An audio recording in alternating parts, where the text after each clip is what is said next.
This instability was written and choreographed in and by Russia. The Department of Health says new opening hours for GP surgeries will benefit far more patients than planned.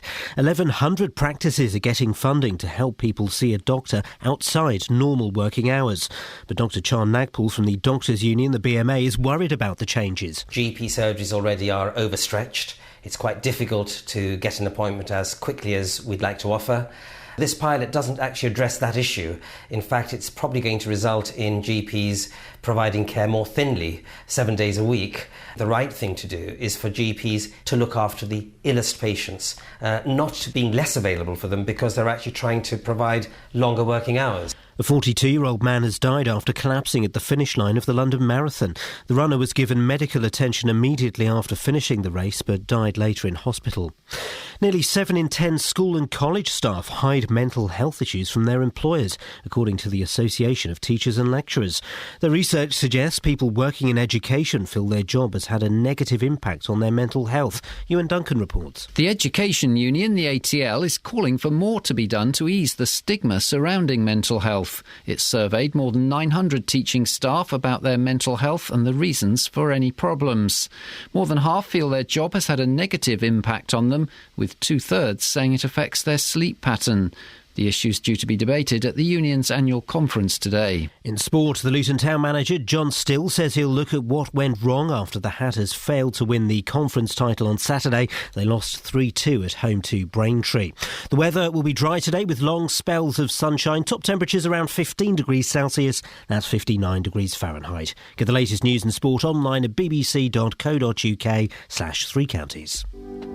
BBC Three Counties Radio's big tour of beds, hearts and bucks. You can virtually get everything that you need here. It's all about where you live. It's a very nice community. And all this week we're featuring Woburn and Woburn Sands. Oh, I like walking around the park. That's really my favourite. You see the deer, see other bits of wildlife. Woburn Sands is by far the nicest place I've ever lived. The big tour of beds, hearts and bucks. BBC Three Counties Radio. Man, I need to start the day with this. It's been a hard day's night, and I've been working like a dog. It's been a hard day's night, I should be sleeping like a log. But when I get home to you, I find the things that you do will make me feel alright.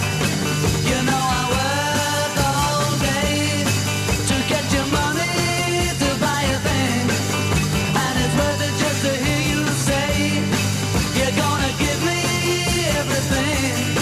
So why on earth should I moan? 'Cause when I get you alone, you know I feel okay. When I'm home, everything seems to be right.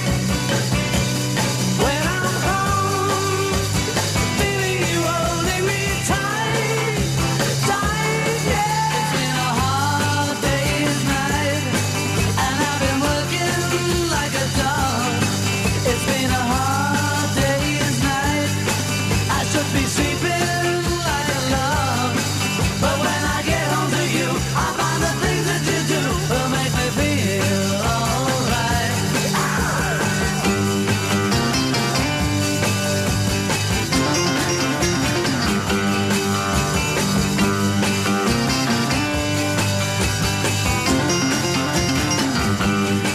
So why on earth should I moan? 'Cause when I get you alone, you know I feel okay.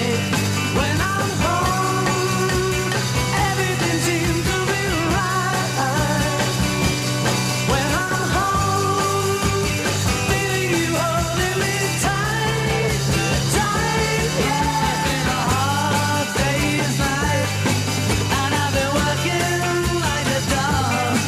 It's been a hard day's night, I should be sleeping like a log. But when I get home to you, I find the things that you do will make me feel alright. You know I feel alright. You know I feel alright. That's what we needed. That's what we... It's kind of the last day of term. I don't want to disappoint you guys. Yeah, right. But I'm bunking off for the rest of this week. The rest of this week, Catherine Boyle. Woo! bad, good? I don't know. Good for me. Well, no, hang on. Bad for you. Good for you. Good for me, bad for you. Yeah. And bad for the listener, because you know who's sitting in? Grey Dizzle, Grey Dog, Justin Dealey. So, who wins, who loses? You decide. The listener... Oh, there'll be people on Facebook going, at last, got a decent presenter coming in and doing breakfast. Why can't we get Justin Dealey every day? I call it win-win. I call it win-win. Too much Justin Dealey would kill you. It would kill you, wouldn't it? I think...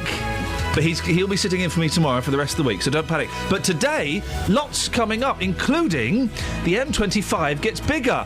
Hooray! By losing the hard shoulder.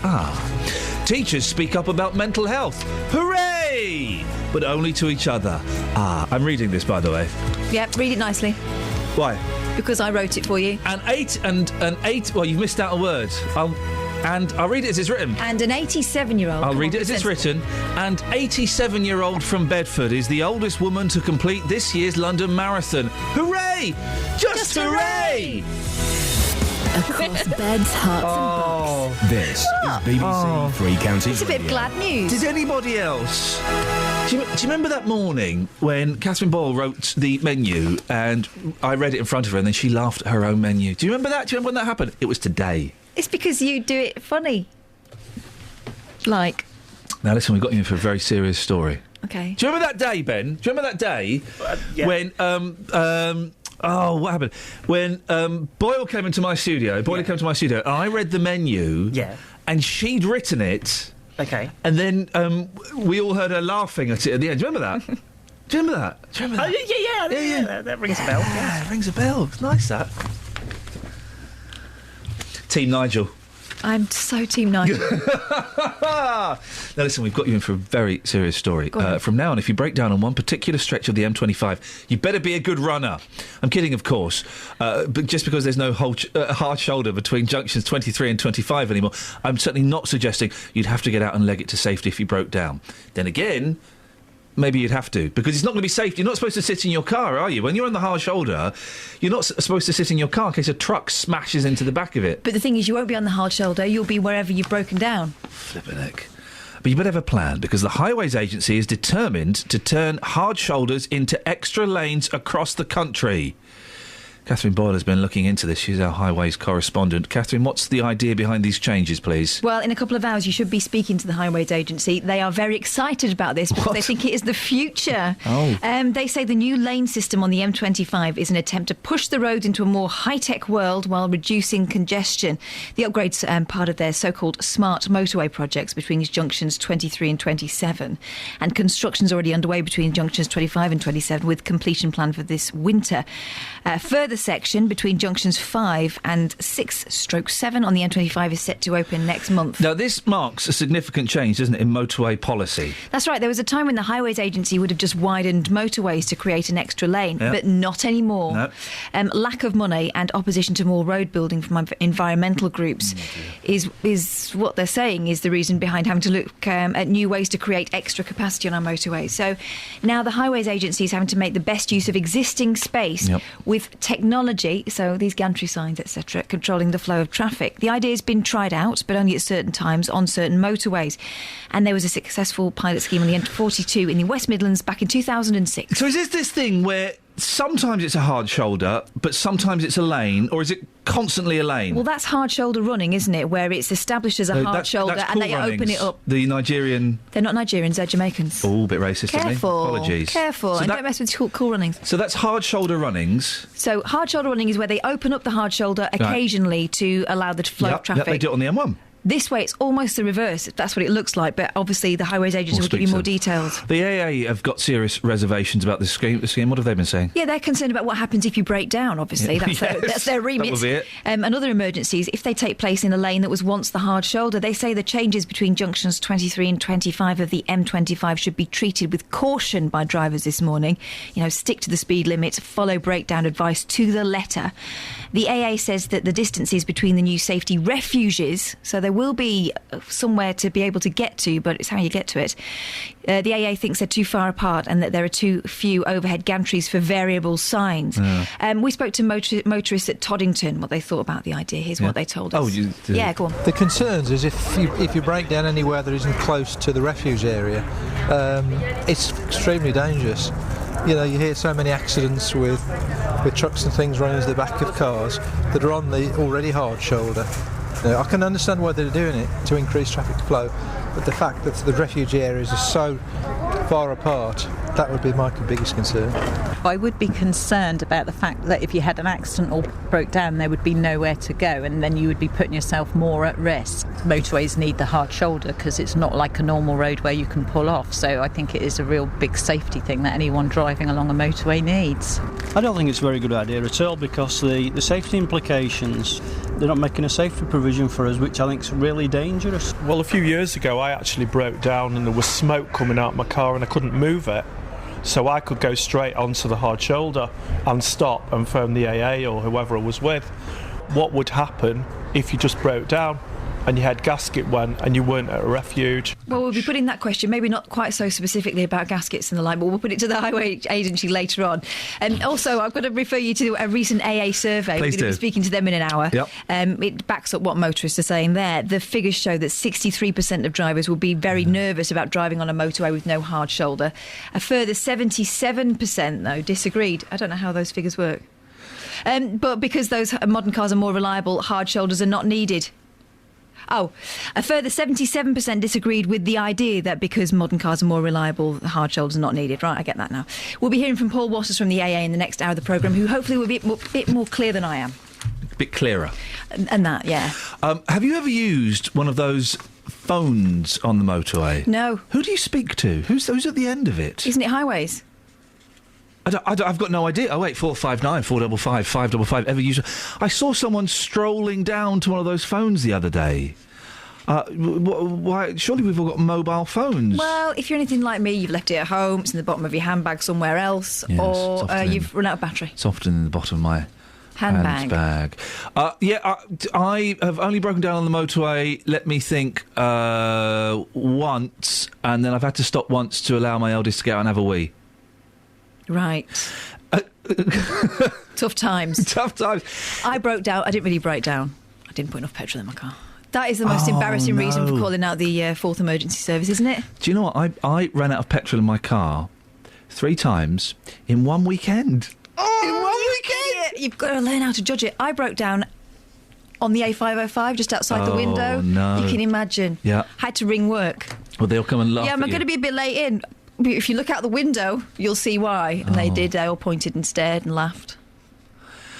08459 455 555. We can have your breakdown stories. Why the hell not? It's the last day of term. And if you've ever had cause to use one of those motorway... What would you call it? A motorway emergency phone point?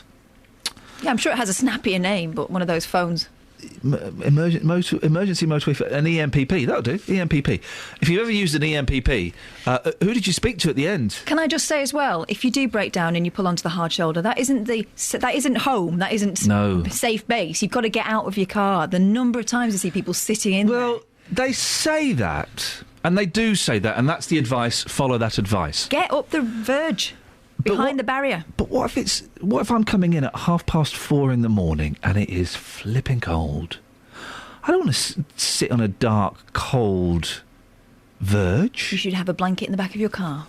I've got an empty pizza box, a Bee Gees biography, and some David Cassidy CDs. You need to plan for the worst, my friend, and that's pretty bad, but it's not the worst. Gosh. Travel news for beds, cards and bugs. BBC Three Counties Radio. Good morning. We've had a call in from Steve on the M1 London bound. Between junction 10 for the Luton Airport Spur and 9 for Redbond, there are plastic barriers blocking lanes 2 and 3. Police currently on the way there. On the speed sensors in Cheshunt, the A10 southbound, looking busy to join the M25. And also as you approach Milton Keynes at the Watling Street roundabout, Stoke Road approach looking quite heavy. I'm Alice Glossop, BBC Three Counties Radio. Thank you very much, Alice. It's coming up to 6:16. It's Monday, the 14th of April. I'm Iain Lee. These are your headlines on BBC Three Counties Radio. The M25 in Hertfordshire has become the first motorway without a hard shoulder. Russia's being accused of sending special forces into eastern Ukraine. And Luton Town still haven't done enough to guarantee the conference title. Oh dear, oh dear, oh dear, oh dear. BBC Three Counties Radio.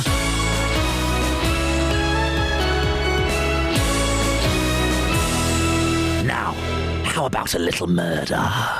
Nick Coffer on BBC Three Counties Radio. How about a bit of murder and death, particularly local murder and death from the 19th century? I mean, one of the crimes in the book, I think there's a potential there for miscarriage of justice. Here until 3 o'clock this afternoon. More great music to come in the next 2.5 hours. Every once in a while, I like a little bit of epic on this programme. Nick Coffer. Today, I'm just outside of Aylesbury at Stoke Mandeville. I'm at Hula, which is an animal rescue centre in the paediatrics ward of the L&D Hospital. I'm in St Albans. Nick Coffer, weekdays from 12 on BBC Three Counties Radio.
Psychedelic. Wow.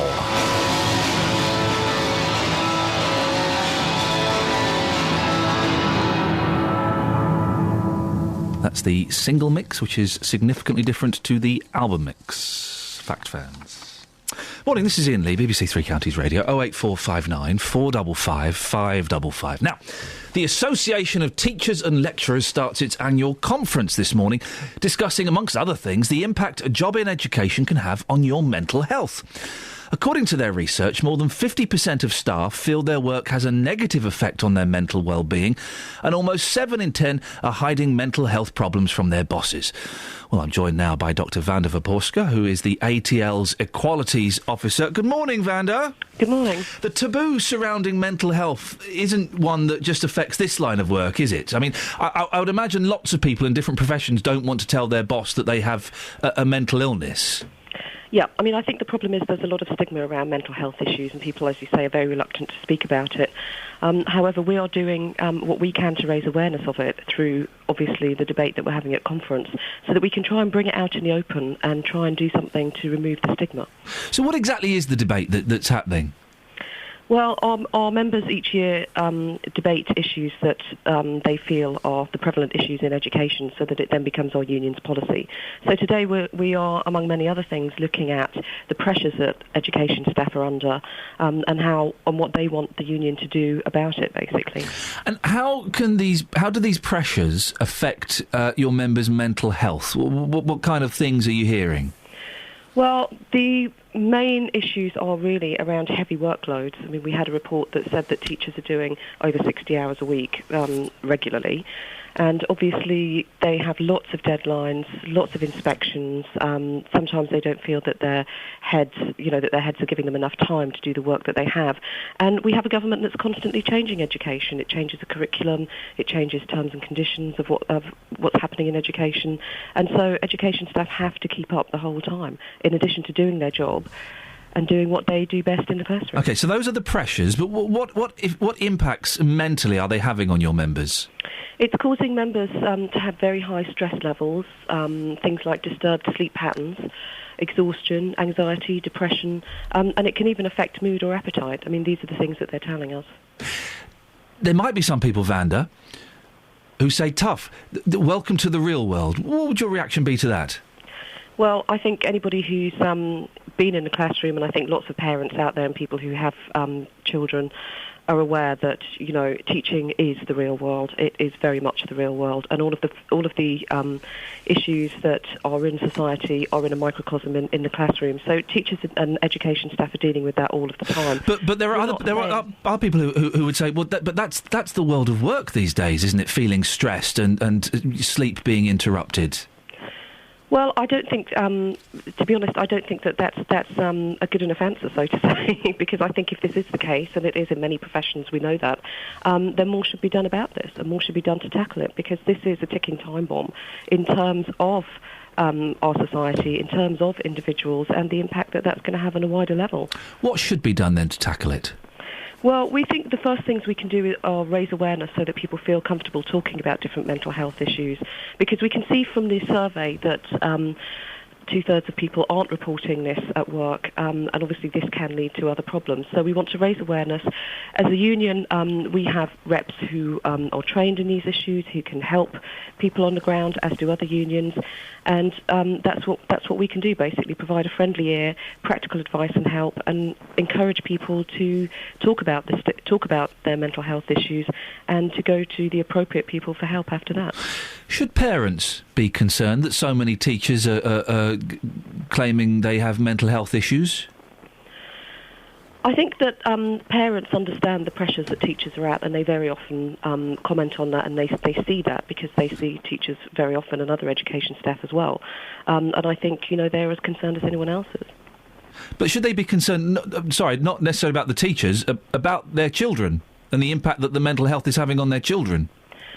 I think you'll find that many of the education professionals obviously are dealing with mental health issues in ways that, you know, in trying to cope with them in terms of it not leaking into the classroom. And I don't think that's an issue for children. But if someone's not sleeping, there's a chance they're going to be irritable or they're going to be slightly short. If someone's depressed, there is a chance that at times they won't be able to quite be on top of that, and their attention might not be focused, or they might be a bit snappy, or they might not feel as confident. So if teachers really are experiencing these mental health issues, it inevitably at some point it will have an impact on the children, won't it?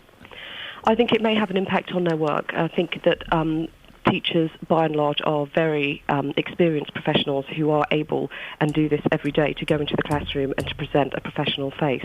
I think most teachers, from what I know from talking to a lot of people, will manage those issues, and they will probably more or less take those issues home rather than take them out in the classroom. Vanda, fascinating talking to you. Thanks very much. Enjoy your debate. Thank you. Thank you very much indeed. That's Dr. Vanda Viporska. I don't know if wishing someone that they enjoy their debate about mental health issues is necessarily the correct phrase to use, but I used it. It's a conversation that needs to be had. It's a conversation that needs to be had. It's interesting, wasn't it, when I mentioned to Vanda, should parents be concerned? Well, I think a lot of parents are concerned about teachers. Well, two things strike me. A, I don't know if a lot of parents are concerned about teachers and are respectful of what they go through. And also, B, it's interesting that she focused on that and didn't pick up that parents might be more concerned about the children, which is ultimately, the pupils, which is ultimately what all of this has to be about, isn't it? Surely. But also, I know that there are extra pressures now, teachers having to jump through hoops for league tables, etc. But when you think back to when you were at school, as an adult now, I recognise that there were some of my teachers that shouldn't have been there, and it wasn't doing them any good at all, and it certainly wasn't doing us any good. No, some of them were rubbish. We had a teacher who used to just go and sit in the cupboard for the whole class. Sorry? Yep. You know, it was one of these classes that it had a storage room attached to it. He'd go and sit in the cupboard and do what? Don't know. Just be away from us, I imagine. I know we've just had a talk about mental health, but that's nuts, isn't it? Yeah. They would just remove themselves. Gosh. What's our phone number here? I've forgotten it. 08459 455 555. I nearly gave another phone number out. We can talk about your concern about teachers and the pupils, but also... the modern world is more stressful than it was 20, 30 years ago. We've got emails. There was a report a few days ago that people are doing kind of 6 hours work at home because they've got emails on their phones, and so they're replying to emails. The world is a more stressful place, and it's a tough one, isn't it? You're talking about mental health. The things she listed: sleeplessness, lack of appetite. Those things don't sound massive. Depression, yes, I can buy into that. I've bought into that. Losing sleep and lack of appetite. But on the other hand, if you are dealing with the most testing members of society on a daily basis, it's not like you can crawl into the office and sit behind your computer all day and not bother. We can go and sit in a cupboard, apparently. Well, 08459 455 555. Can we find? Let's do that. By the way, we're not doing Facebook today. We're not doing Facebook. Forget it. Let's not even look at it. It's phone calls. It's not even text. I'm not even doing texts. It's phone calls. 08459 455 555. Oh, we've got a nice one from Paul in Stotfold. Well, this is the audition piece. If this is any good, we might do some text. I say nice. I mean relevant and interesting. OK. It's illegal to run out of fuel or stop to allow your passengers to urinate on a motorway. Sue me. Sue me. The A421 between the Black Cat roundabout and the M1 is a 2-lane 70-mile-per-hour road with no hard shoulder. Is it less dangerous than the M25? Paul from Stotfold. Interesting point. Hang on a second. Ben, you can take that. I've turned... it's illegal to run out of fuel? Is it illegal to run out of that? Really? How's it illegal to run out? You don't do it deliberately. Hey guys, should we run out of fuel today? Although sometimes I do play Dare when my petrol gauge is on zero. Yeah. I like to play a little bit of Dare. I did have a car once where the petrol gauge would swing depending on whether I was on a hill or not. So sometimes I think, if I just go downhill a bit, I'll be all right. 08459 455 555. Can we find the most stressful and the least stressful job today? I heard some teachers, and also you get your thoughts on teachers and mental health issues around that. But let's find... It is a more stressful world, isn't it? Let's find the most stressful and the least stressful jobs, if we can. 08459 455 555. We will do text today, but we won't do Facebook. Travel news for beds, cards and bugs. BBC Three Counties Radio. We had a call in from Steve on the M1 London bound. Reports of an obstruction between junction 10 for Luton Airport Spur and 9 for Redbourne. Plastic barriers are blocking lanes 2 and 3. Looking on the speed sensors, there is a slow patch of traffic around junction 10 and also between the Kidneywood roundabout to the main motorway, looking very heavy as well. On the speed sensors in Hertford, the A414 looking slow as you head towards the A10. Public transport has no reported problems. I'm Alice Glossop, BBC Three Counties Radio. Across beds, hearts and bugs. This is BBC Three Counties Radio.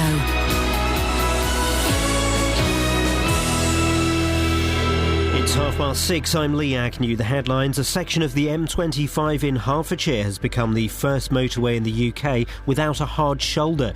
From this morning, the hard shoulder's been turned into a permanent lane. Russia and Ukraine have clashed at the United Nations. The Russians say Ukraine is waging war on its own people in the east of the country, while Ukraine is accusing Moscow of trying to destabilise the country. A 42-year-old man has died after collapsing at the finish line of the London Marathon. The runner was given medical attention immediately after finishing the race, but died later in hospital. The weather will be dry today with long spells of sunshine. Top temperatures around 15 degrees Celsius. That's 59 degrees Fahrenheit. Three Counties Sports. BBC Three Counties Radio. The Luton town manager John Still says he'll look at what went wrong after the Hatters failed to win the conference title. They lost 3-2 at home to Braintree, needing the win to guarantee promotion. This would have been fantastic, absolutely. And maybe everyone's got caught up in that. I didn't, but maybe people did. But when people haven't done their job, or when people haven't been responsible in their position, I look at myself then, because have I done enough work with them in that? I believe I have, but I've got to look at myself and think, well, I need to go back and have a look at that. And Luton will be crowned conference champions if Cambridge United lose at Kidderminster tomorrow night. Premier League leaders Liverpool beat Manchester City 3-2 at Anfield. Liverpool are 2 points clear of Chelsea and 7 ahead of Man City. But manager Brendan Rodgers isn't making any predictions about lifting the league trophy. The thinking is to enjoy this victory, because it was an excellent performance. We get a tough game at Norwich next week. Norwich lost yesterday, but they played very well. So we know that we have to regain our focus very quickly. As I said, we'll just get ready next week, work very hard on the training field, and we know we've got a tough game next week. Hull City came from behind twice to beat Sheffield United 5-3 in the FA Cup semi-final. They'll play Arsenal in the final. And in golf, the American Bubba Watson has won the US Masters. Watson posted a final round of 69 to finish 8 under par. The easiest of putts now is for Bubba Watson. Into the hole it goes, and he crumples with emotion. He puts his hands on his knees. Bubba Watson has joined Tom Watson as a two-time Masters winner. And that's BBC Three Counties News and Sport, with more at 7 o'clock. Morning, cameras. What's that? That's my little girl when she was about 3. Kiki. Where are these from? Whippy, it's the Jubilee. That's when I did a Jubilee special. Well, these are brilliant. Ooh, that lady's good at the hula hoop. That was Grace Jones. Oh, can I steal those? Yeah, you can. Those are we'll have those. They're part of the catalogue now. Look, that's fantastic. Let's just have this one again. Whippy! Isn't that great? Whoopee, it's the Jubilee. When are we having another Jubilee so that becomes appropriate? About another 20 years. Lovely, fine. Morning, Canberra. Morning, darling. Isn't that wonderful? I don't know why that popped up, but... I'm glad it did. Yeah, that's nice. I was going to play something else, but that's a plenty. We'll have that. Peter's in Walmer Green. Morning, Peter. Good morning. What would you like to have a whinge about today? Anything you like, really. But we're talking about the teachers being stressed. Yes. I'm afraid that runs right through our society. Oh. You've just got to look at a cross-section of our MPs, really. I mean, there are so much. Some of them look so stressed to me that they really need care. Really, you're talking about the whole of our society that's under stress. I mean, I went down to Stevenage a couple of days ago, and there's a chap sitting on the floor rocking himself, rocking against the wall, and another chap under the underpass who was talking so loudly to himself that I thought myself, Christ, no wonder the country's in trouble, because there's so much stress about all over the place. Is a gentleman rocking himself against the wall, yeah, and a fellow in an underpass talking very loud to himself, is that stress or more serious mental illness? Well, I mean, we don't know, do we? We don't. They're just out and about. The fellow didn't say. What was he saying? Well, nothing really intelligible, really. Yeah. I mean, he was just shouting, and he wasn't talking. He didn't have a phone, I can assure you. Oh, well, maybe he had one of those Bluetooth. Well, I don't think so. I don't think, by the look of him, I don't think so. No. And whose fault is it, Peter, that we're so stressed, and what can we do to get rid of the stress? Well, I do believe that we've got a country now that if they want to remove something, they denigrate it first of all, and then they start to destroy it. So they could, if they denigrated stress, is that what you're saying? Well, they could remove it that way. Some of it is, because if you're under huge pressure all the time. Yeah. I mean, I've seen it when I was forming in engineering, and you look at it and you think that person's under total stress in his life, you know. And ever cracked under stress, Peter, or are you too strong for that? Well, I do find that people who come from if you like, a poorer background who fought their way through are stronger. Yes. Is that you? Oh, absolutely. Good lad, Peter. Thank you very much indeed. Well, a vivid picture painted there by Peter in Walmer Green of just how damaging stress can be, particularly in Stevenage.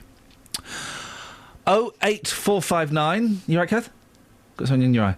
08459 455 555. We'll have a look in the newspaper. Should we play a song? Yeah, go on then. Good idea, isn't it?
Yowza, yowza. Yowza, yowza, yowza. Let's have a look in the papers. If that's you trying to sound kind of like cool black American, you sounded like a white man girl. Well, yeah. Let's have a look in the papers, our kids. That sounds like Phyllis. What have you got in the papers? She sounds like that. Oh, Percy, love. Oh, Percy, love. Come here, give us a cuddle. That impression always makes my grandma laugh till she chokes. Oh, I see. That's She loves that one. Useful information. What have you found? By the way, if you want to give us a call this morning, you're welcome to. What have you found in the papers? Lots of things. Yeah, lots of my things that I found first. Sitting in the sunshine in South Africa, page 4, Daily Mail, if you want to read along. Holidaymaker. I like it when you do that. I don't think anyone else finds that funny, but it makes me chuckle every time. We should have a little ding when I turn the page. That's what they used to have when I was a kid. Oh. Sitting in the sunshine in South Africa, holidaymaker Katie Bryan decided Neil Diamond would be the perfect soundtrack. He really is wonderful. So she downloaded the greatest hits of the US singer-songwriter. He's good, yeah. On her smartphone, and that decision landed her with a £2,600 phone bill. What the heck? Don't do it. 43-year-old teacher bought the album for $8.99 on iTunes, but to download it, Orange charged her that amount, £2,609.31. Flippin' heck. She only realised when she got home. Just don't take your phone. Don't take your phone abroad, because if you turn it on, they charge you. Well, here's claim to fame. I once showed Christopher Biggins how to turn off his data roaming on his iPhone. Oh. And something I'm sure he will mention in his autobiography. There better be at least half a chapter on it. It's a skill you must have if you're taking your phone abroad. And don't phone other people, because they pay as well, don't they? I'm going abroad! I'm worried about the phone charges! Well, Chris, what you need to do is you need to turn off the data roaming. I've got no idea how to do it! That doesn't sound like Christopher Biggins. Well, you do. What does Christopher Biggins sound like? No, darling, he's a bit more like that, isn't he? There was nothing like that. That's Simon Callow. Is it? Remember Simon Callow? He was in a sitcom, Chance in a Million. No, I don't remember that. It was rubbish. Oh. Why do ITV bother with comedies? They've done a couple of good ones, haven't they? Which ones? The reboot of Birds of a Feather? I don't think so. I don't think so. Oh. Southern Bells, which was the Brighton Bells. Is it like the Golden Girls? It was the remake of the Golden Girls, but with Joanna Lumley. Well, that should have worked. Absolutely Fabulous. They did that. Oh, no, that was us, wasn't it? That was us, yes. We own that one. ITV. Ben, here we go. Can you think of one? Oh, you're on the phone, sorry. I am on the phone, hang on. No, let me. Who is it? Ask them if they can think. Name? Henry. Ask him if Henry knows of any ITV comedies that are funny. Henry, do you know of any ITV comedies that are funny?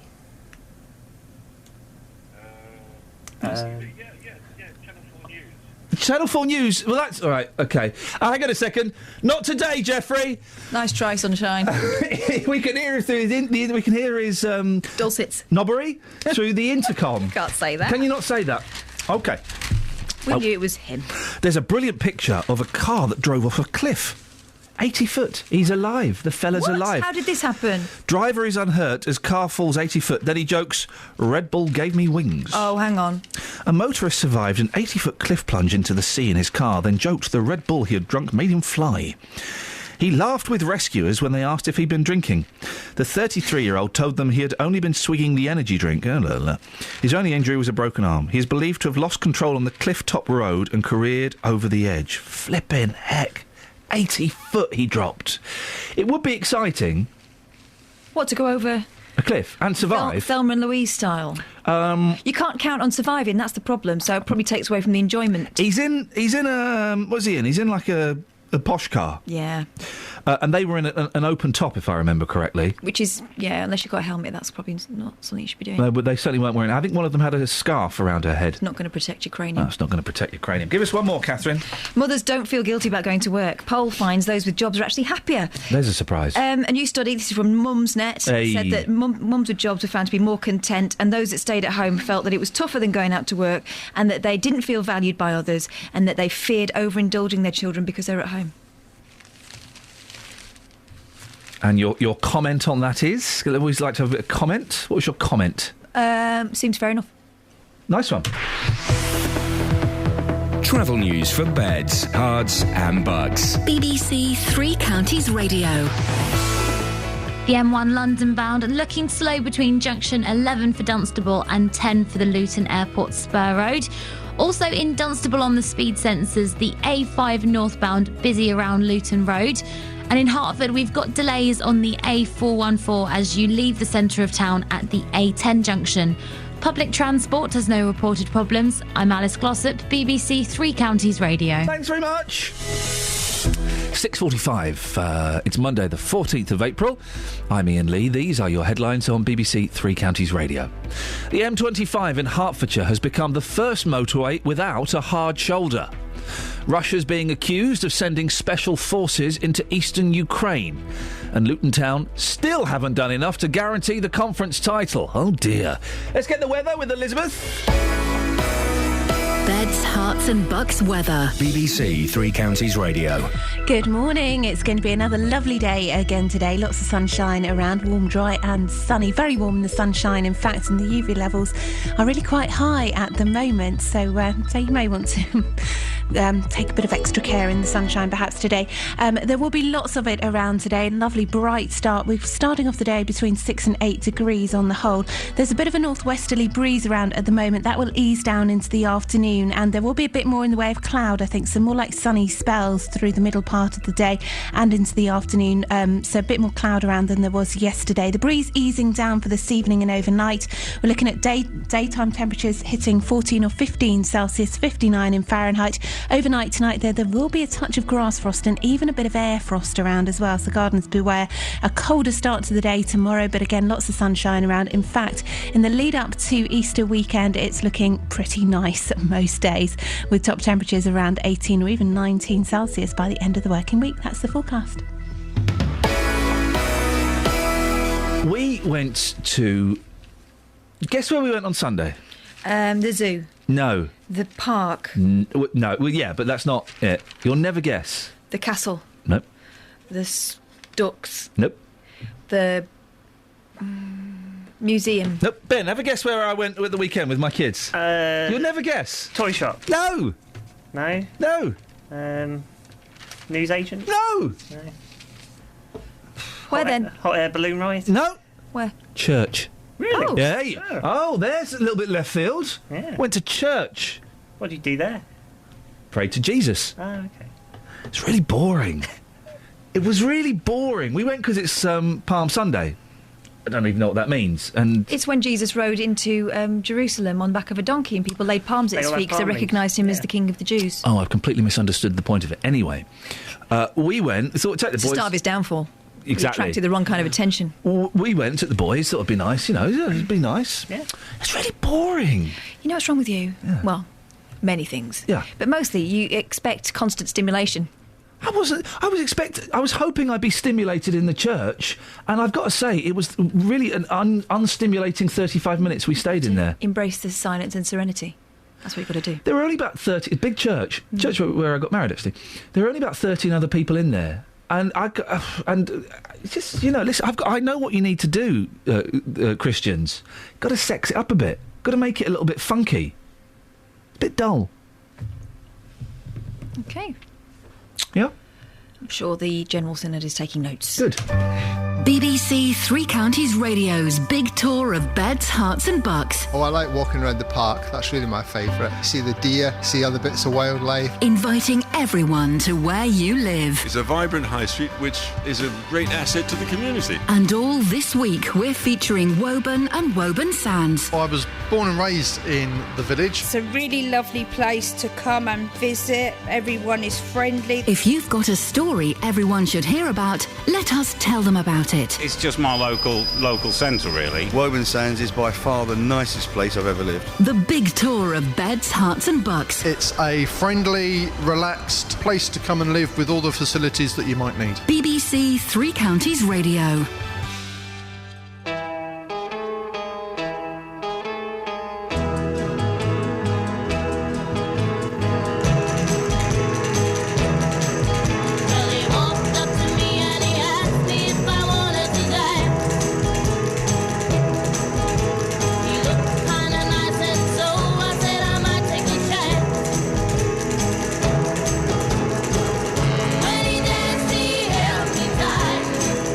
When he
Lady's good at the hula hoop.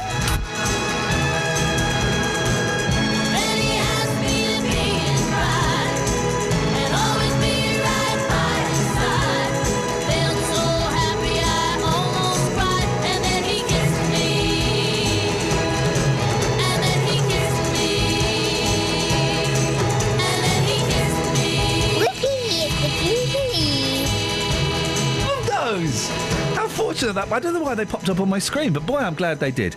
Now, you've got a story in the papers that, Justin, I think you've been out to look at this already, haven't you? Yeah. Proud to be British. Just give us the story, Catherine. Pride in being British is at an all-time low, with only 1/3 of people saying they are very proud of their national identity. This is according to a study that found just 35% are very proud to be British, compared with 43% a decade ago.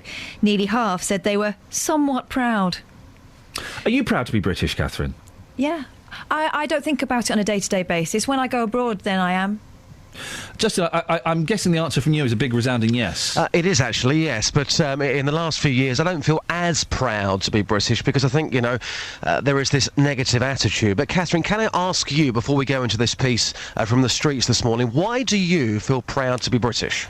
Because of what it represents. You don't realise the difference until I think you go abroad, and you also understand what people expect of you because you're British. And for the most part, once they realise that you're not going to be wearing a Union Jack shorts and being sick in their gutters, we've got quite a good reputation. That makes me feel proud, though. That's what Justin's proud of. Yes, those exactly. Guys. Yes, we're British. You go to America, they love the accent, they love the sense of fair play. They think, once they realise you're not going to try to take over the planet and charge $3 million for it, you're not going to be the typical Brit baddie. They like it. They think it's quite endearing. What did people say, Justin? And I'll give you my position on my pride for my country. OK, you're about to hear this piece coming up. A lot of people saying, yes, they do feel proud, but they can't really explain themselves very well. So, been out this morning asking people, do they feel proud to be British? Here's what they had to say. Yeah, of course do, yeah. Tell me why you do.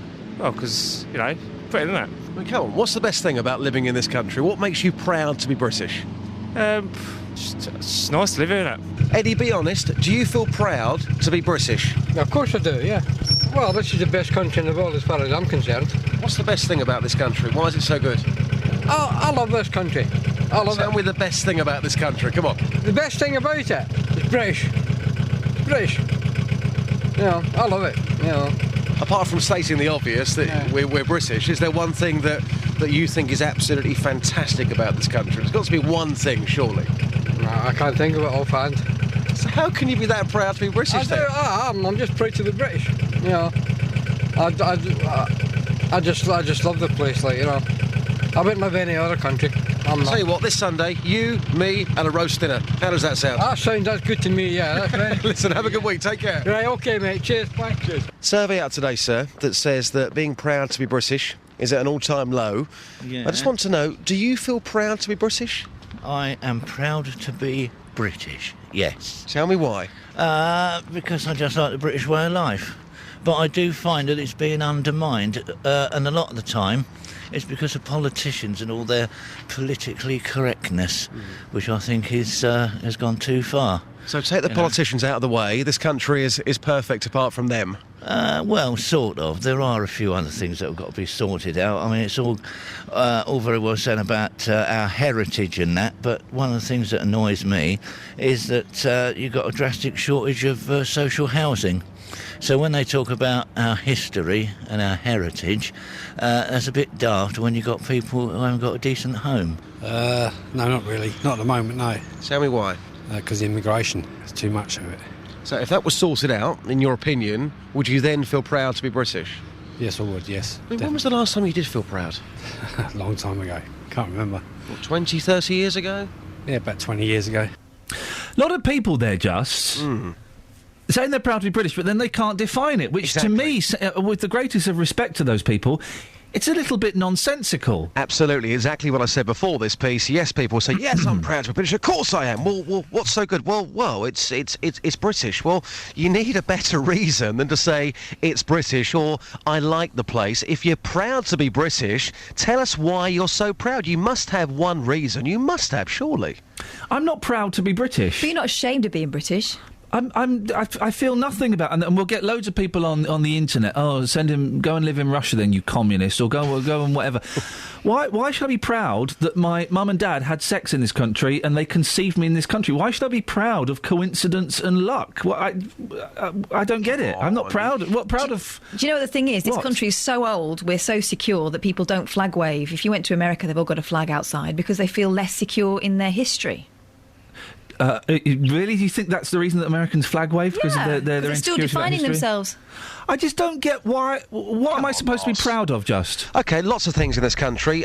First of all, you look at this country, the way most people get on together, very cosmopolitan country. Right. The British sense of That's humour. nice. That's nice, yeah. The British sense of humour, that is very unique. Come on, we have got more eccentrics here than anywhere else in the world. But if I was Iranian, I would dig the Iranian sense of humour. Or if I was, Swedish, I'd dig the Swedish sense of humour. It's coincidence. What about our bulldog spirit in this country? I'm not proud of that. True. Come on, you must be proud of that. Proud of what? No, I think that human beings do tend to bond together in a crisis. I don't think that's particularly British, really, is it? But if you look at certain celebrations in this country, when you look at certain festivals and things like that, the way people come together, particularly the royal family, there you go, the royal family make me feel proud to be British. I like the royal family, bizarrely, but I'm not proud of the fact that we have a system where privileged people are more privileged as time goes on. I'm not proud of it. I think it's an interesting quirk of history. I think the people in this country are pretty special. I would say that because I'm born and bred here, but I think when you go abroad, when you come back, the people in this country, they are very unique, very, very special. Justin, I appreciate that. We'll speak to you a bit later on. You spoke to a very special lady yesterday, didn't you? Yes, a very special lady at the London Marathon, Ivor from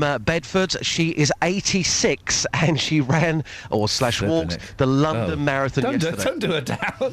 Justin, we'll hear that later on. Thank you for that. The phones are already ringing. 08459 4. Do you want to knit next door? I'll go. Thank you very much.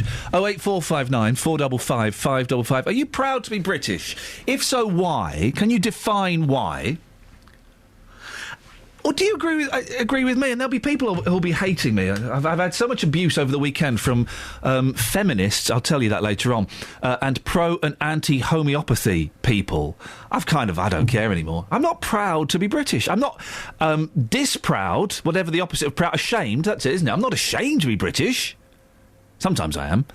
But I'm not proud. Why should I be proud of coincidence, of luck? 08459 455 555. Travel news for beds, cards and bugs. BBC Three Counties Radio. In Harpenden, the High Street looking heavy in both directions around Station Road. Also, as you head from Sandridge towards St Albans, the Sandridge Road is busy in patches as you go through Marshall's Wick. The M1 London bound, slow going between junction 11 for Dunstable and 10 for the Luton Airport Spur Road. Public transport has no reported problems. I'm Alice Glossop, BBC Three Counties Radio. Good work, Catherine, on getting to the phone from one studio to the other as quickly as you did. Bad work on whoever it was who told her off for keeping them waiting for so long. I mean, for goodness sakes. Are you proud to be British? If so, why? I just don't get it. Local and vocal across beds, hearts and bucks. This is BBC Three Counties Radio.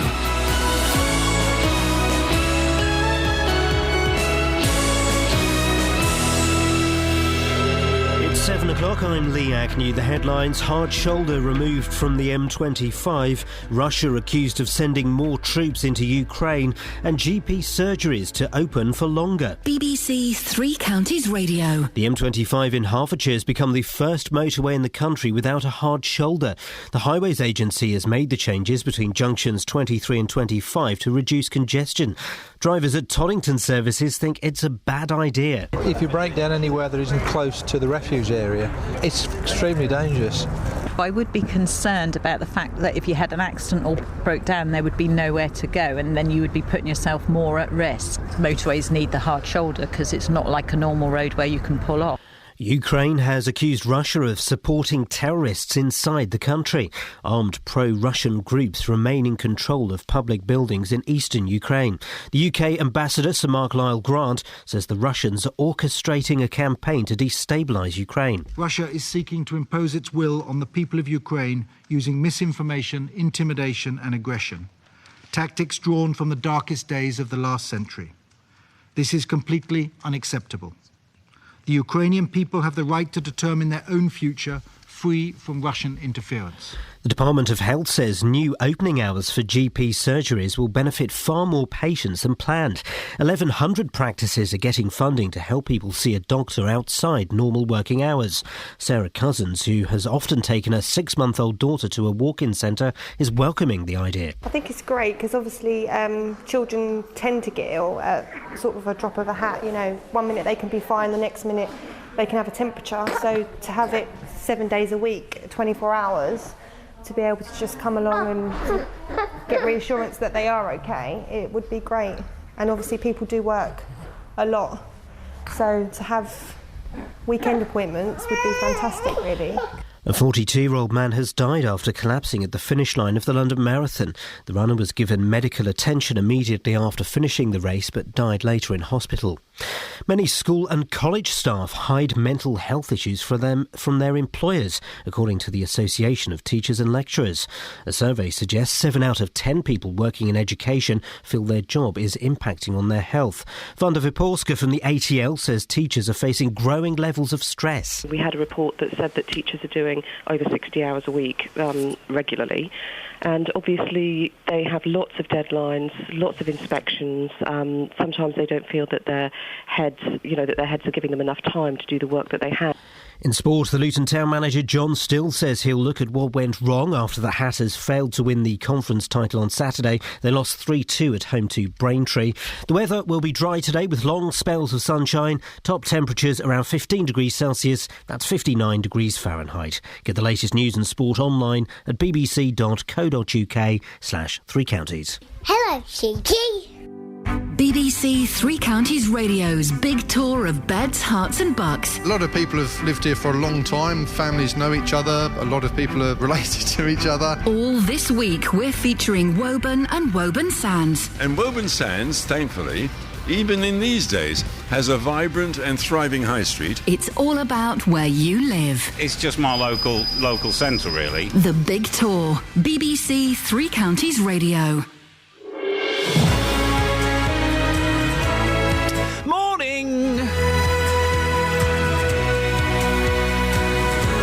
Iain Lee, BBC Three Counties Radio. It's Where Are We Now? Nearly 4 minutes past 7 on Monday. Monday, the 14th of April. It was Christmas the other day. I remember it being Christmas really closely. Do you remember Christmas, Kath? Yeah. It was the other day. Just tidied up. It's nuts, isn't it? Now it's with the 14th of April. Less than 2 months until I'm 41. Good grief. I had to tick a box online the other day, age box. Have you shifted? 40 to 44. Oh! I was in the 40 to 44 bracket. It's quite a narrow bracket, It's mate. a very narrow bracket. Full of fat old men. We're not doing Facebook today, can't be bothered. We might do texts if they're good, but it's all about the phone calls today. Here are some of the things we're talking about. The M25, well, a section of it, they've got rid of the hard shoulder. Pure hardcore motorway action. Wow. An 87-year-old from Bedford is the oldest woman to complete this year's London Marathon. We'll be hearing from her in a bit. And are you proud to be British? Can you explain it to me? I don't get it. I mean, I'm not ashamed to be British. I am sometimes. But the pride in where you're born, in where your parents conceived you and gave birth to you, I don't get it. 81333, start your text 3CR. But the best way to get in touch this morning, and the phone's been very busy, now's an excellent time to call, 08459 455 555. Across beds, hearts and bucks. This is BBC Three Counties Radio. Now, motoring groups are urging drivers to take it easy on the M25 in Hertfordshire this morning. Yeah, that's going to happen because there's no longer a hard shoulder between junctions 23 and 25. It's been turned into an extra lane in a bid to cut congestion. And it does get very busy around there. Should we do we'll do the caller in a second, actually, because we're into this now. Sorry, Matt, we'll come to you in a second. I do apologise, Matt. I didn't see you there. We'll do you in a second. It's been turned into an extra lane in a bid to cut congestion, and more are set to follow suit. But what happens if you break down? You can't get out and leg it, and you're not supposed to stay put. Well, in a few minutes we'll hear from motoring journalist Adam Rayner, but first of all let's speak to Paul Waters from the AA. Morning, Paul. Oh, you're there. Sorry, Paul, I have you on the wrong line. Paul, what do you reckon to this? We have some reservations. We think that removing the hard shoulder is quite a dramatic step. We won't have the operation like on the M42 where the hard shoulder comes in and goes out, as it were. This is completely different. This means there won't be a solid line. It'll be all 4 traffic lanes operating, and if someone breaks down, effectively they'll break down in lane 1. So this is a permanent feature. It won't be switched on and off as it is on some other motorways. What was the hard shoulder is now a lane. Exactly. There will not be a hard shoulder, so drivers won't have that sort of feeling of safety on the near side just in case something goes wrong with their car. They'll have to wait 2.5 kilometres for an emergency refuge area, and we think that may be stretching it a bit with some vehicles. This section of the motorway, 23 to 25, it does get very, very congested, doesn't it? So something had to be done. Yeah. Yep, the extra capacity is very welcome. We can't decry that. Certainly, it's going to be very useful. It will solve congestion. It will make journey times better. But we're not sure it'll make the motorway more reliable. If you do get an incident, say a lorry, you'll have to close lane 1 with full traffic management, and then you may well have traffic congestion anyway. So it won't make it sort of more reliable, but it may well improve journey times during congestion. And if you do break down between 23 and 25 in lane 1, what are you supposed to do? Well, I take a deep, sharp intake of breath, I think, is the first thing. No, you need to keep yourself safe. Obviously, if you can get to a refuge area first, or if you can get off the motorway, if your car's starting to give trouble, that's sound advice. If you do, you have to get across to the near side as far as you can, if your car will allow you. And then obviously, they'll pick you up. Eventually, the emergency service will be alerted to the problem. But obviously, get yourself out of the near side of the car if you can and over the barrier so you're safe. Make sure your passengers exit that way as well. But you can get onto a sort of verge, but it's not a hard shoulder. You may be able to just get sort of slightly off the carriageway. If you're a little bit on the carriageway, there's a chance you're going to get rammed, isn't there? Oh, absolutely. That's one of our biggest concerns, especially at night, in the quiet hours when there's less activity and less chance of you being spotted. Yeah. So drivers are urged to look at the Highways Agency's website. We've got information on our website about this and how to manage breakdowns safely and keep yourself safe. But yeah, drivers need to be aware there is no hard shoulder. Paul, it's going to be, I say fascinating to see what happens. That implies that there might be an accident at some point, and I certainly hope there isn't. I appreciate your time. Paul Waters there from the AA. 08459 455 555. Let's speak now to motoring journalist Adam Rayner. Morning, Adam. Good morning. What do you reckon about this? Actually, I think it's a damn good thing. The hard shoulder is an awfully large piece of mostly unused real estate, and also the idea that it is some sort of terribly safe refuge is just not the case. If you talk to traffic officers, they'll give you a statistic that sounds like something out of the lifespan of a machine gunner in the First World War. They reckon you've got 20 minutes before you will, in fact, get driven into if you are on the supposedly safe hard shoulder. And 5 kilometres, well, it's not a terribly long way. I threw the belt of my car just the other day, and obviously had to roll on a little bit further. I ended up at Watford Gap Services, which was a help. I think the actual use of the tarmac, rather than it sitting there pristine only to wait for all the emergency services, including the fourth one, is not necessarily as important as just letting us use the road there.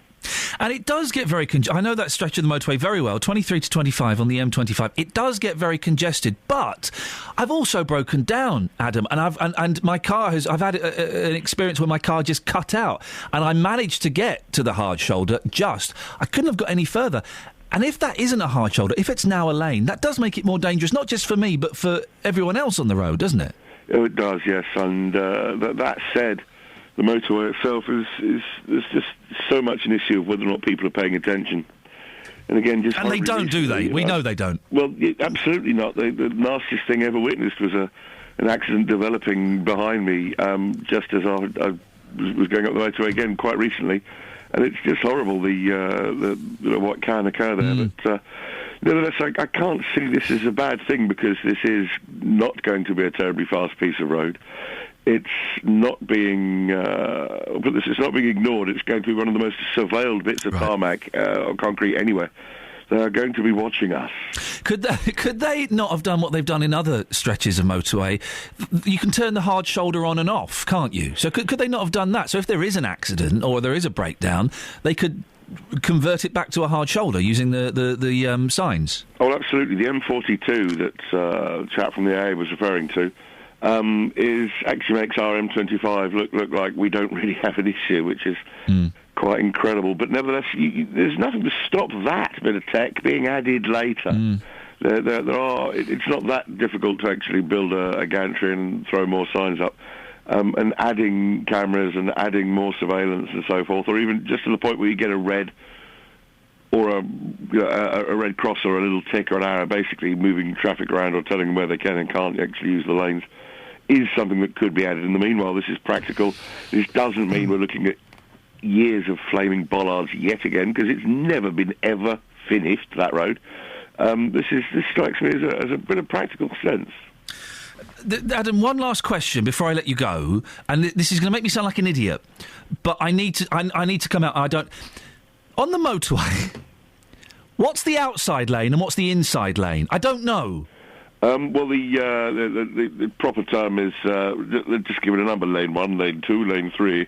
But it's I think common parlance, the outside. We know what we mean when we talk about the outside lane. And that's the one. That's lane. What we would call lane 1.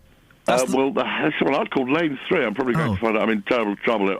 For me, though, I'm all about translating into the language regular folks use. So, yes, I've got a dear chum who's a traffic officer who could tell me all about it. But no, I think lane 1 is the lane the lorries are supposed to use. Lane 2 is the one people shouldn't be centre lane owner drivers on. But lane 3 is supposed to be only for overtaking. But we know all of the tarmacs about taking some of the strain of the traffic on the M25 in particular. Adam, always good to talk to you, motoring journalist Adam Rayner, who's always got something to say.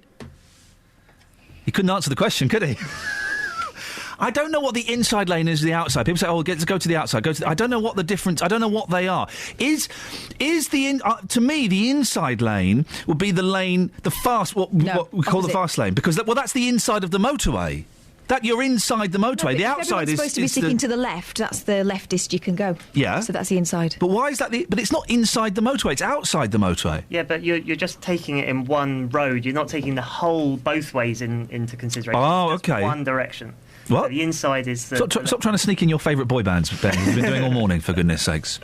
084, I don't buy either of your explanations, by the way. 08459 455 555. Matt's in Luton. Matt, do you know which is the inside and the outside lane? Well, the inside lane should be for lorries, and as soon as you want to pass them, you get back into the inside lane. Okay, so the inside lane is what I would call the outside lane. You're typically British. You're trying to confuse us. I'm not trying to confuse you. You do that yourself. Why have you called in this morning, Matt? Because I'm the proudest person in Britain. Tell me why.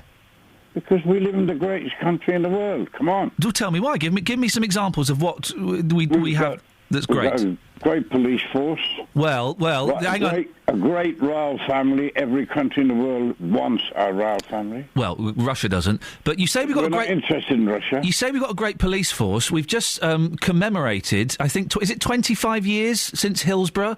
And I know there's an inquest going on, so we can't say too much, but it has come out that perhaps the police didn't quite tell the truth. And we've had so many stories over the years of the police not telling the truth. So have we really got such a great police force? Well, we have got a great police. You've got freedom of speech to your police and to any other... You haven't got freedom of... You're in court, you still got... You haven't got freedom of speech to the police. If I went up to a police officer and told him to F off... You wouldn't do that because you're British. That's not freedom of speech then, is it? Yeah, but you wouldn't do that. But you've just said, Matt... You've got manners, you've got good manners. We just said you got freedom of speech, and then in the next breath, you've agreed we don't have freedom of speech. Here you go again. You're trying to put me down again. I'm not, Matt. You do it very, very well yourself. If Margaret was alive, she'd be ashamed of you talking like that. Yep, and if your kids were there, they would say, Dad, get off the phone, he's running rings around you. They would not. My kids are proud to be English. They were born in England. And you're talking about being British. Yes. You see that guy that's just been on, Adam Rayner? Yeah. His mum, Claire Rayner, there's British, real British people. She is a stalwart of the British people. Is Adam Rayner... Hang on a second. You've just blown our minds. Adam Rayner, the motoring expert, his mum was Claire Rayner. Claire Rayner, yes. I've met her once at Adam's wedding. I was at his wedding. Really? Yes. And he's Jay Rayner's brother? Yes, the one on the one show doing the... Flippin' hang on a minute, they're brothers and they're Claire Rayner's sons? That's right. Matt, you've blown my mind. I'll tell you what, I'm going to give you a point today. You've got a point. Oh, thank you very much. I'm so pleased that you're gradually coming around to be a decent British person. Let's not get cocky. Matt, how you doing? You all right? I'm fine. Good to speak to you, fella. I'm off for the rest of this week, but maybe I'll speak to you next week. OK. Cheers, mate. Ta-ta. 0845... He's blown my mind there. Absolutely blown it. Travel news for beds, cards and bugs. BBC Three Counties Radio. At the Black Cat roundabout, the A1 southbound is queuing on the approach. Also in Harpenden, the High Street looking very heavy in both directions around Station Road. The M1 London bound is struggling between junction 12 for Flitwick and 10 for the Luton Airport Spur Road. And on the M25 anti-clockwise, things looking very slow between junction 21 for the M1 and 20 for Kings Langley. Public transport has no reported problems. I'm Alice Glossop, BBC Three Counties Radio. Alice, thank you very much. Be interesting to keep an eye on that stretch of the M25 today to see what happens. 7:17. It's Monday, the 14th of April. I'm Iain Lee. These are your headlines on BBC Three Counties Radio. The M25 in Hertfordshire has become the first motorway without a hard shoulder.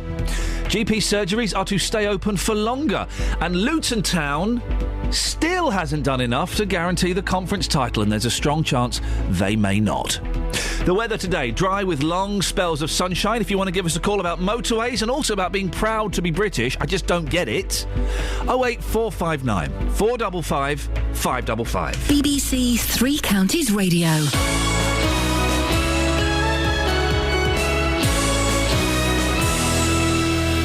Every weekday from 3, Roberto Perrone. You've told 580 gags in 1 hour. Can I test you for 1 minute? I spent the whole year trying to get into classical music. It took the 4 seasons. Weekdays from 3. We heard from Neil earlier on. He claims he was discriminated against and asked to leave a pub because he injected himself in public in full view. Insulin keeps my son alive, OK? If he doesn't inject, he'll die. Roberto Perrone. And I just thank you for the services that you do on here to help people like myself. Weekdays from 3 on BBC Three Counties Radio. 08459 455 555 is the telephone. Well, having my mind blown there that Adam Rayner, our motoring expert, we've had him on. Well, I've been here 18 months. He's on constantly. Claire Rayner's son. And he's also the brother of Jay Rayner. Jay Rayner's the one who's got like the sort of goatee, hasn't he, and does all the food. He looks like a musketeer. Yeah, he does look. I like Jay Rayner. I think he's very, very good. I did. I had no idea of the connection. No, isn't that funny? Yeah. Those coincidences and those connections is. I thought it was a joke when Matt said that. Yeah, I thought Matt was. Oh, Matt, you silly old sausage! You're getting it wrong again. But he was spot on. Excellent stuff. Well, thank you for that, Matt. Not often I thank Matt, so let's hope he didn't record it. Big G's in Milton Keynes. Morning, Big G. Good morning, sir. How are you? I'm good, thank you, boss. I've got a week off after today, so I'm in holiday mode. Lovely, jubbly. What you got for me today? I wanted to explain to you why the inside and outside of the motorway. Yeah, go on. So which is the inside and which is the outside?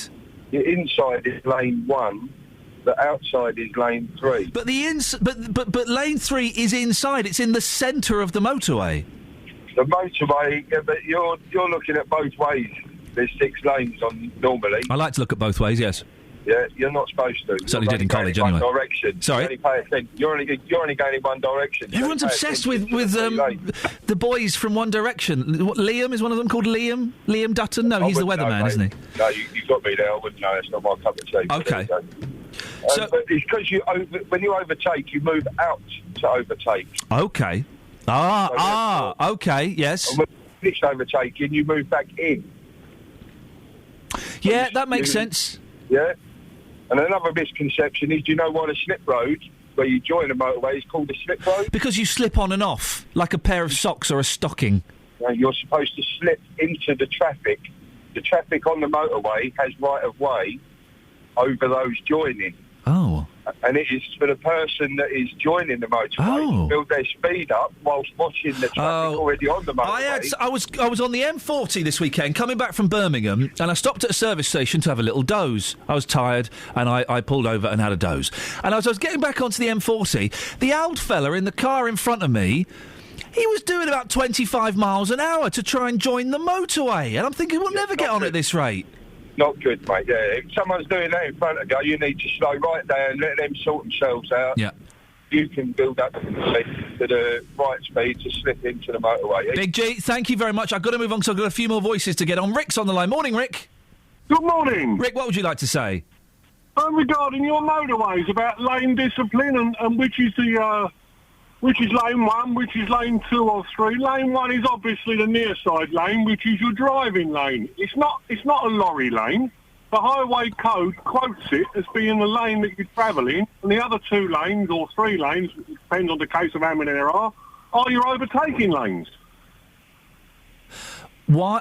Listen, I agree with you, brother. Why do so many people get it wrong and pootle along at 60 miles an hour in the middle lane? Well, your motoring journalist was saying that a while ago. He was totally wrong. Oh, blimey. Okay, so you're not joining the love-in for Adam Rayner. You want to correct him? No. I mean, I'll do about 25,000 mile a year, mainly on motorways and dual carriageways. Yeah. And lane discipline within this country is absolutely awful. They've tightened the rules, haven't they? The police can now pull people over if they get caught sitting in the middle lane. Have you ever known it to be implemented? Yeah, I think in the last 6 months, I can't remember the figure. Someone will know it and will give me a call. But yeah, in the last 6 months, they've pulled over quite a lot of people. Yeah, I mean, I travel on the continent quite a lot. All right. If you're in France, you overtake, you get back in again. You overtake, you get back in again. Over here, I say our driving standards is awful. Rick, are you proud to be British? Yeah, I suppose I am, yeah. You don't sound completely convinced. Pardon? You don't sound completely convinced. Why? Well, I don't know, but to me, I got the impression you don't sound completely convinced that you're proud to be British. Maybe I heard you wrong. Well, I think the way this country's been going over the last 25, 30 years of immigration is one thing I'm against. But that's my own personal view. Yeah, and you think immigration has stopped Britain being great, do you? I think we're letting too many people in that shouldn't be here. Yeah, well. All right, Rick, thank you very much for that. I'm going to step away from the immigration bomb today. It's my last day. I don't need to do that. But thank you, Rick. Talking about being proud to be British, there's a decrease in the number of people in this country who are proud to be British. I've never got the pride in your country. There have been times when I have been ashamed of the country and some of the things we've done. I'm not proud. It's a nice place to live. I mean, it's a really nice place. I feel lucky. That's it. I feel lucky to be British. Not proud to be British. I feel lucky that my parents conceived me and gave birth to me here. I feel lucky. Is it because the word pride implies that you think you're better than someone else? Is that what it is you're backing away from? It's a very good question, and I'm giving it some serious thought. And, why would you need to feel that in the country where you are? It's about comparing yourself, isn't it? It's a really good question, and you've thrown me slightly because I don't know the answer to it. I don't know if it is that. Maybe a point of it. To me, pride is... it's a really hard thing to define, isn't it? We need to get a definition of pride. That's what we need to do. And then kind of work around that. OK. Thank you, Kath. That was a really good question. I appreciate that. 08459 455 555. How do you define pride? We'll get the dictionary definition in a minute. How do you define pride? That's what we can ask. Now...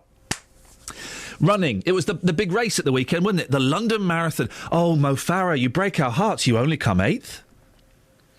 Now, my hat is taken off several times and replaced and then taken off again to Iva Barr. At the age of 86, Iva was the oldest woman to finish the London Marathon this weekend, and she's from Bedford. Double bonus. Well, Justin Daly managed to track her down. There's a cracking picture. We should put it on our Facebook page, actually, of Justin and Iva, both looking very, very good considering their ages, when Justin grabbed her at the finishing line. Well, Iva, you've just finished. How do you feel? Absolutely exhausted. But it's a beautiful day. day. Look at that lovely blue sky. And the atmosphere has been absolutely brilliant. fantastic. It always is. All the way round, they were amazing. Everybody's fantastic. They really are. So your official time was? Well, 7 hours and I think about 3 and a bit minutes, but I didn't take too much notice of the bits. I've had a few problems walking a mile down here to come and see you. Did you have a few problems on those 26 miles? I had a lot of problems. This is the worst run I've ever had. But mainly it's my own fault. I was ill and it took me a long time to recover.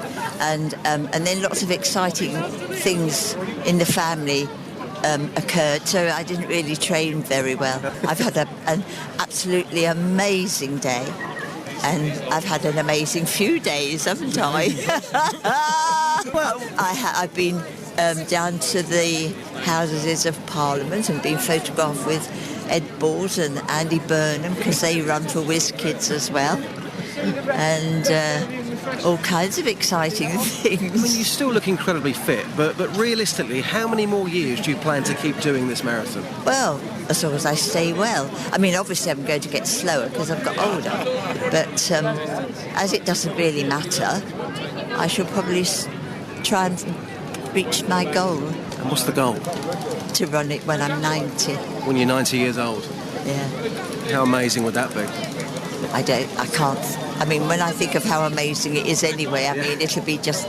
I mean, the cheering because they found out I was the oldest lady on the way round has been absolutely amazing. And the support from Bedford as well, people right behind you. Yeah, I know. Somebody's just gone to get me a nice cup of tea. I was going to say, what's coming next? It's a cup of tea then. Absolutely.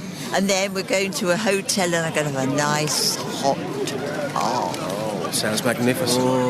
How many marathons have you run in your time now? Well, I've run... It must be 24 or 5 in all. But the best one, of course, was the original one, Marathon to Athens in Greece. That was absolutely fabulous. I mean, it's not the same. Supposedly, the soldier ran up through the mountains. Well, it would have been a mountain track when he did it, but it's a road now. And there were little villages on the side. And just lastly, how proud do you feel knowing that you've just completed the London Marathon at 86 years old? Well, at the moment I feel a little bit there, but I should soon feel over the moon. I should be all buzzed up. You are an incredible lady. Thank you so much for your time. Really appreciate it. I'll see you here next year. I hope so. In a bit better state, because I'll try and train better now. Dealey? For goodness sakes, Dealey, she's just run a marathon. She's 86 years old. Get your hands off, you mucky pup. You get them while they're pooped. That was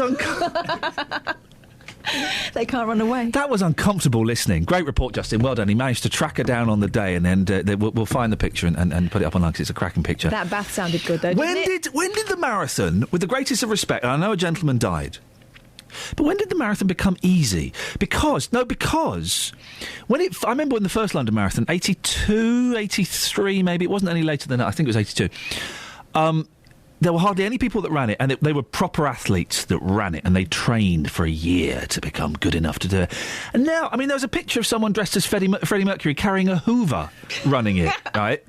And people don't even train for it anymore. People just rock up and do it. But it's a good way of raising money for charity, so the more the merrier, surely. No. Take it at your own pace. Well, no, do it. I mean, fine. If I ever ran the marathon, I would not do it for charity. I would do it for my own selfish gain. What charity are you doing it for? Not. But... it seems to become easier because any Tom, Dick or Harry can do it and do it in a fair time. Well, we've had this kind of marathon inflation. Now when people kind of raise money, they're doing 5 marathons. Yeah. Marathons.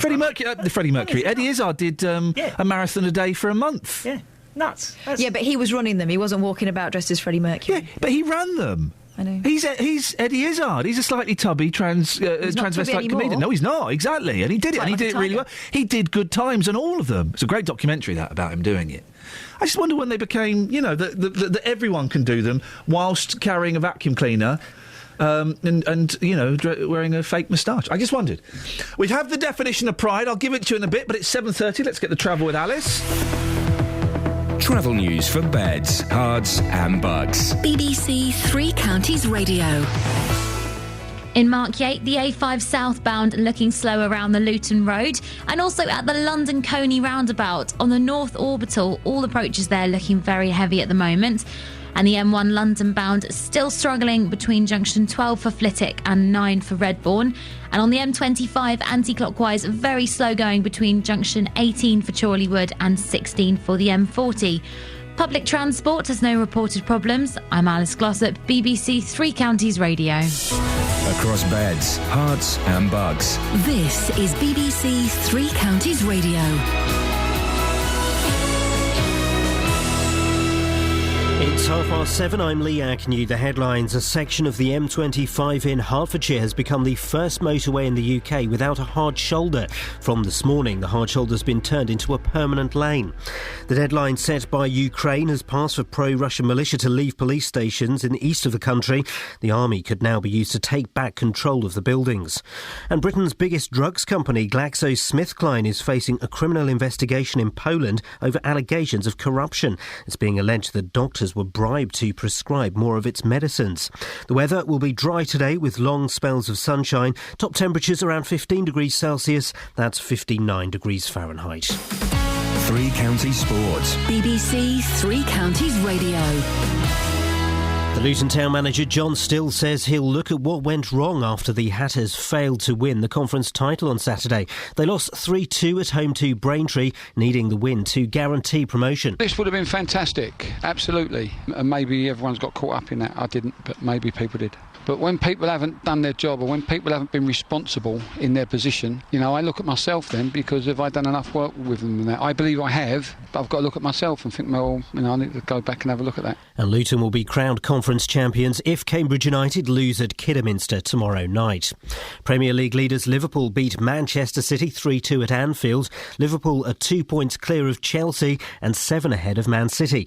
But manager Brendan Rodgers isn't making any predictions about lifting the league trophy. The thinking is to enjoy this victory because it was an excellent performance. We get a tough game at Norwich next week. Norwich lost yesterday, but they played very well. So we know that we have to regain our focus very quickly.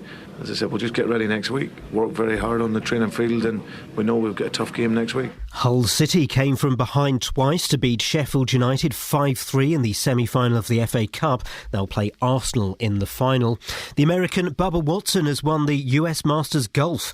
Watson posted a final round of 69 to finish 8 under par.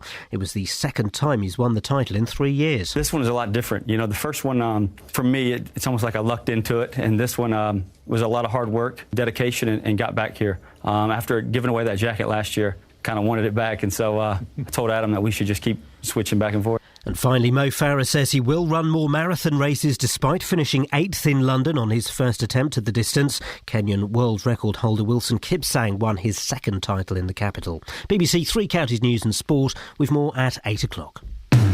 Call 08459 455 555. BBC Three Counties Radio.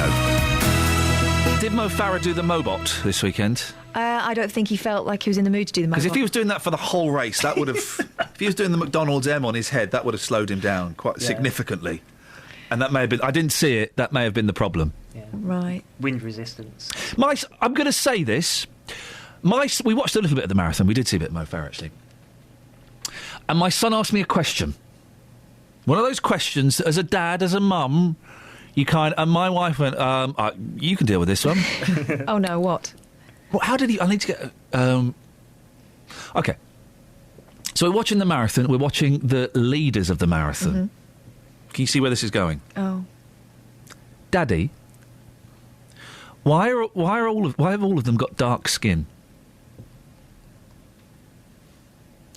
Well... So that silence is what we had in our house. Well, OK. Well, some people, as you know, have got different coloured skins. What colour would you say our skin was? Purple. Well, it's not purple, is it? Pink. Pink's a good one. But we'd be classed as white people. They would be classed as black people, and people have different coloured skins. There's different shades of black, and they're not technically black, they're brown. They're different shades of brown. And I didn't see it. Were they all from African countries? Yes, they were. OK. It's to do with fast twitch and slow twitch muscles. There you go. Man, Ben, why weren't you there? And I did say, is this OK to say? Yeah. OK, I said that people from African countries are generally faster in longer races. Yeah. The Is that okay to say that? Or is that a horrible racial stereotype? They are, aren't they? It's to do with the evolutionarily. It's to do with the muscles that are built up. Is it really though, or is it about the amount of support they get when they're training? This is it. I don't know. Have I? Let's put this out there. Have I, said something horribly racist and generalistic to my son that's not based on truth? You're saying, Ben, it's fast twitch, slow twitch muscles. That's what I was taught at school, so I might have to. But you went to school in Alabama, so I don't know. I don't know. But there were 10 lads running. They were all black. My son said, "Daddy, why have all those men got dark skin?" I said, because. Generally, people from African... I'm phrasing it really badly now. Generally... There's only some African countries that seem to excel, isn't it? Yeah. Some people from some African countries are generally faster in longer races than white people. It seems to be the case. Is there a reason for it? I don't know. Have I said so? It was one of those moments. That wasn't the main thrust of my answer. The main thrust of my answer was, hey man, we're all different colours. There are brown people. There are different shades of brown depending where they come from. Your grandmother's Greek, so she's slightly dark. She's slightly darker than we are. That was kind of the answer about colour. But I did have to address the issue of the fact that there were Kenyans and Ethiopians who were leading the race. Did I get the answer right? I don't know. 08459 455 555. It's a tough one, isn't it? Or maybe it's not. I don't know. Maybe it's my classic white middle-class guilt that's making it a tough one. Tim's in Bromma. Morning, Tim. Good morning. How are you? I'm all right, thank you, Tim. What would you like to say, boss? I think you're... a little bit condescending saying the marathon's getting a little bit easier, to be honest, because I'd want you on your week off to go out and run just 1 mile without walking and see how hard it is. Oh, it's really hard, I know. Well, why are you saying that the marathon's easy then? No, Tim, I didn't say that. What I said was it would appear that marathons are easier because back in the day when the London Marathon started... How's it easier? It's still 26.2 miles. It's still a very, very long way. Back in the day, when the London Marathon started, very few people did it, and they were the majority of them were highly trained athletes. Yes. Nowadays, and people trained a lot, they trained a lot. Nowadays, almost anyone seems to be able to do it, and quite often a lot of those people don't train. I don't believe that. It's true. Tim, it's true, mate. It's true. Have you spoken to lots of people who have said they didn't train for it? I know someone who ran the marathon a few years ago and didn't train for it. Yes. Well, I know lots of people who have run it who have trained. Well, that doesn't prove that I'm wrong, does it?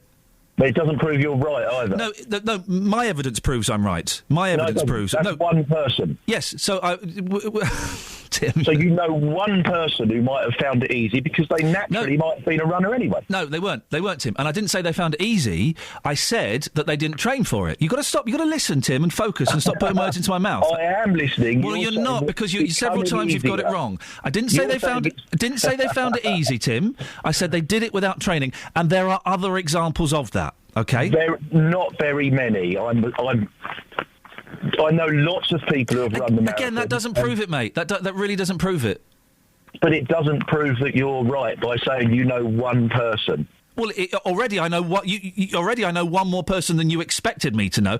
There was a fella running it dressed as Freddie Mercury holding a Hoover. Now you're now putting words into my mouth. No, I'm not, Tim. I'm just clearing up your thoughts, which seem a little bit hazy. There was a fella. I expected nobody to find it easy by not training. There was a fella running it carrying a Hoover, Tim. Yes. Okay. Does that mean he hasn't trained? No, it doesn't. But again, he might be an elite athlete who's decided to do it for charity. He's not an elite athlete. He's a muppet carrying a Hoover and wearing a moustache, for goodness sakes. He might have found that the only way to get a place in the London Marathon is to run it for charity because there's so many people who want to do it. Well, good for them, and more power to their elbow, Tim. But obviously, people's attitudes. All right, let me rephrase it. See if this fits in with your view of the world. Please do. I will, Tim. Thanks. Thank you. You're welcome. Okay. Maybe it's not easier. People's attitudes towards the marathon have become slacker. I agree completely. There we go. Let's shake hands. Metaphorically, of course. Tim, thank you very much indeed. Paul's in Leighton Buzzard. Morning, Paul. Well, I've just been listening to that conversation. I think why I'm proud to be British, one of the reasons is tolerance. Yes.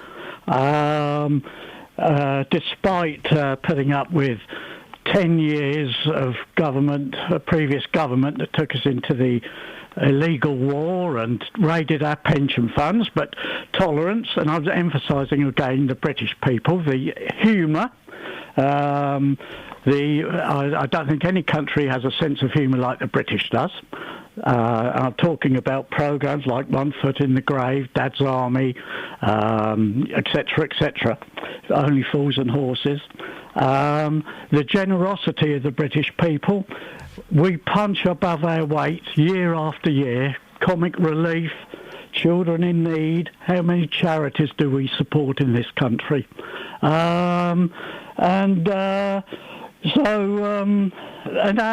I said, go back to our humour, not the left-wing tirade we get from these foul-mouthed so-called comedians. But that's why I'm proud to be, and the royal family. I think the Queen has done a marvellous job. Tolerance and generosity, Paul, are two of the reasons you're proud to be British. Absolutely. What do you think about all the immigrants we got here? Yeah, well, that's why I emphasise British people and the tolerance, because we have been tolerant. We opened our doors. The last government allowed in millions of immigrants. Sounds like you're not that keen on them being here. No, some I am. Yeah, but not all. But what should we do? Look, Ian, I know where your views lay. No. I know. Yes, you well, have. Then let's have a conversation, Paul. Why are you scared to have a conversation? Ian, I know where your views lay. You've stated several times about your left-wing views. I don't think I have necessarily. Yes, Paul, you have. You've stated it several times on the radio. The immigrants that you disapprove of, what should we do with them? Send them back? Yes. Okay. Now, can I take you back Ian, to... I'm not going down this immigration Okay, trail. let's move away from the immigration, but let's go back to your tolerance and your generosity. Yes. Where is the tolerance and generosity in deporting a load of people, Paul? Do you see what I'm getting at? You've contradicted yourself. I don't, Ian, and I'm not going to go down that route. You don't want to address the contradiction in your argument? You always like to swing it back, so that you have a chance to express your left-wing views. Express your views, Paul. You've just mentioned tolerance and generosity, and then you said we should ship some people back home. Well, let's call it. You've made your point. I've made mine. Okay, Ian. Thanks a lot. Bye bye. He's going to put the phone down, isn't he? Paul, don't put the phone down, because I'm just highlighting the contradiction in his point. That's all. That's all it was. I think, wasn't it? He talked of generosity and tolerance amongst the British people, and then, after some gentle probing, he was keen to get rid of some immigrants. That's not particularly tolerant and generous. Nor's putting the phone down. There's no tolerance there, is there? Paul, listen, I appreciate you listening, even though you disagree with me on lots of things, and no doubt we'll speak again. Thank you very much for your time. It's fun this morning, isn't it? Isn't it, guys? 08459 455 555 is the telephone number. Why are you proud to be British? Can you explain it to me? We've Ben, who's working on the show today, has found the definition of pride. Here we go. This is the definition of pride, right? A feeling of deep pleasure or satisfaction derived from one's own achievements, or the achievements of one's close associates. So I suppose in this context it would be a feeling of deep pleasure or satisfaction derived from this country's achievements. I don't have any. I don't have any deep pleasure or satisfaction from... What, that we're the seat of the Industrial Revolution? I don't have any deep pleasure or satisfaction around that, no. Oh, really? And the impact it's had on the rest of the world? Why would I get... I have no deep pleasure or satisfaction. I have deep pleasure or satisfaction. I'm not anti-Britain, although, What about our achievement in creating the game of football, which has brought nations together in a joint union of celebration? Oh, blimey. No? Wait, 459, no. 455 555, what? What about inventing the sandwich? Did we? We did that. Oh, that's not bad. That's a contribution. Who invented the rap? I think that might have been the Mexicans. Yeah, because I do love a good rap. Travel news for beds, cards and bugs. BBC Three Counties Radio. At the Clop Hill roundabout, the A6 southbound looking busy on the approach. Also things very busy at the London Coney roundabout. Both North Orbital approaches looking heavy there. In Kings Langley, the A41 is queuing to join the M25. And then on the M25 itself, anti-clockwise, very slow between junction 21 for the M1 and 16 for the M40. On public transport on London Midlands, buses replace trains between Watford Junction and St Albans Abbey for emergency engineering. I'm Alice Glossop, BBC Three Counties Radio. Alice, thank you very much indeed. I do hope Paul calls again. I enjoyed that call, and Paul, I hope you did as well. I hope you took it in the spirit it was intended.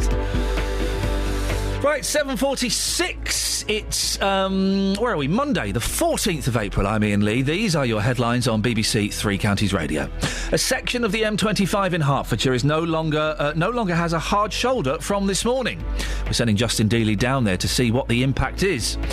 GP surgeries are to stay open for longer, and Luton Towns are still waiting for promotion after losing at home to Braintree. 08459 455 555. Why are you proud to be British, and can you sell it to me? I just don't get the pride thing. I think we're lucky, we're fortunate, but proud. Let's get the weather with Elizabeth Rossini. Beds, Herts and Bucks weather. BBC Three Counties Radio. Hello, very good morning to you. Very proud of the British weather today. It's going to be another lovely day. Yes, lots of sunshine around. A bit more in the way of cloud than we saw yesterday. That will bubble up through the morning and into the afternoon in particular. Probably the best of the sunshine over western areas of Buckinghamshire actually today. We've got a northwesterly breeze that will ease down through the course of the day too. Temperatures not quite as high as we saw yesterday, but still up to a very respectable 14 or 15 Celsius, 59 in Fahrenheit. The sunshine is strong and the UV levels today are high. Now, as we head into this evening and overnight, the winds are going to lighten, and we'll probably see a touch of grass frost, even a bit of air frost perhaps, so gardeners watch out for that into tomorrow morning. Lows of 2 or 3 degrees, and then for tomorrow, again, lots of sunshine around. In fact, that's the way it's going to stay right up until Good Friday, Easter Saturday. We're not sure about Easter Sunday or Easter Monday yet, so don't make too many plans for that. That's the forecast.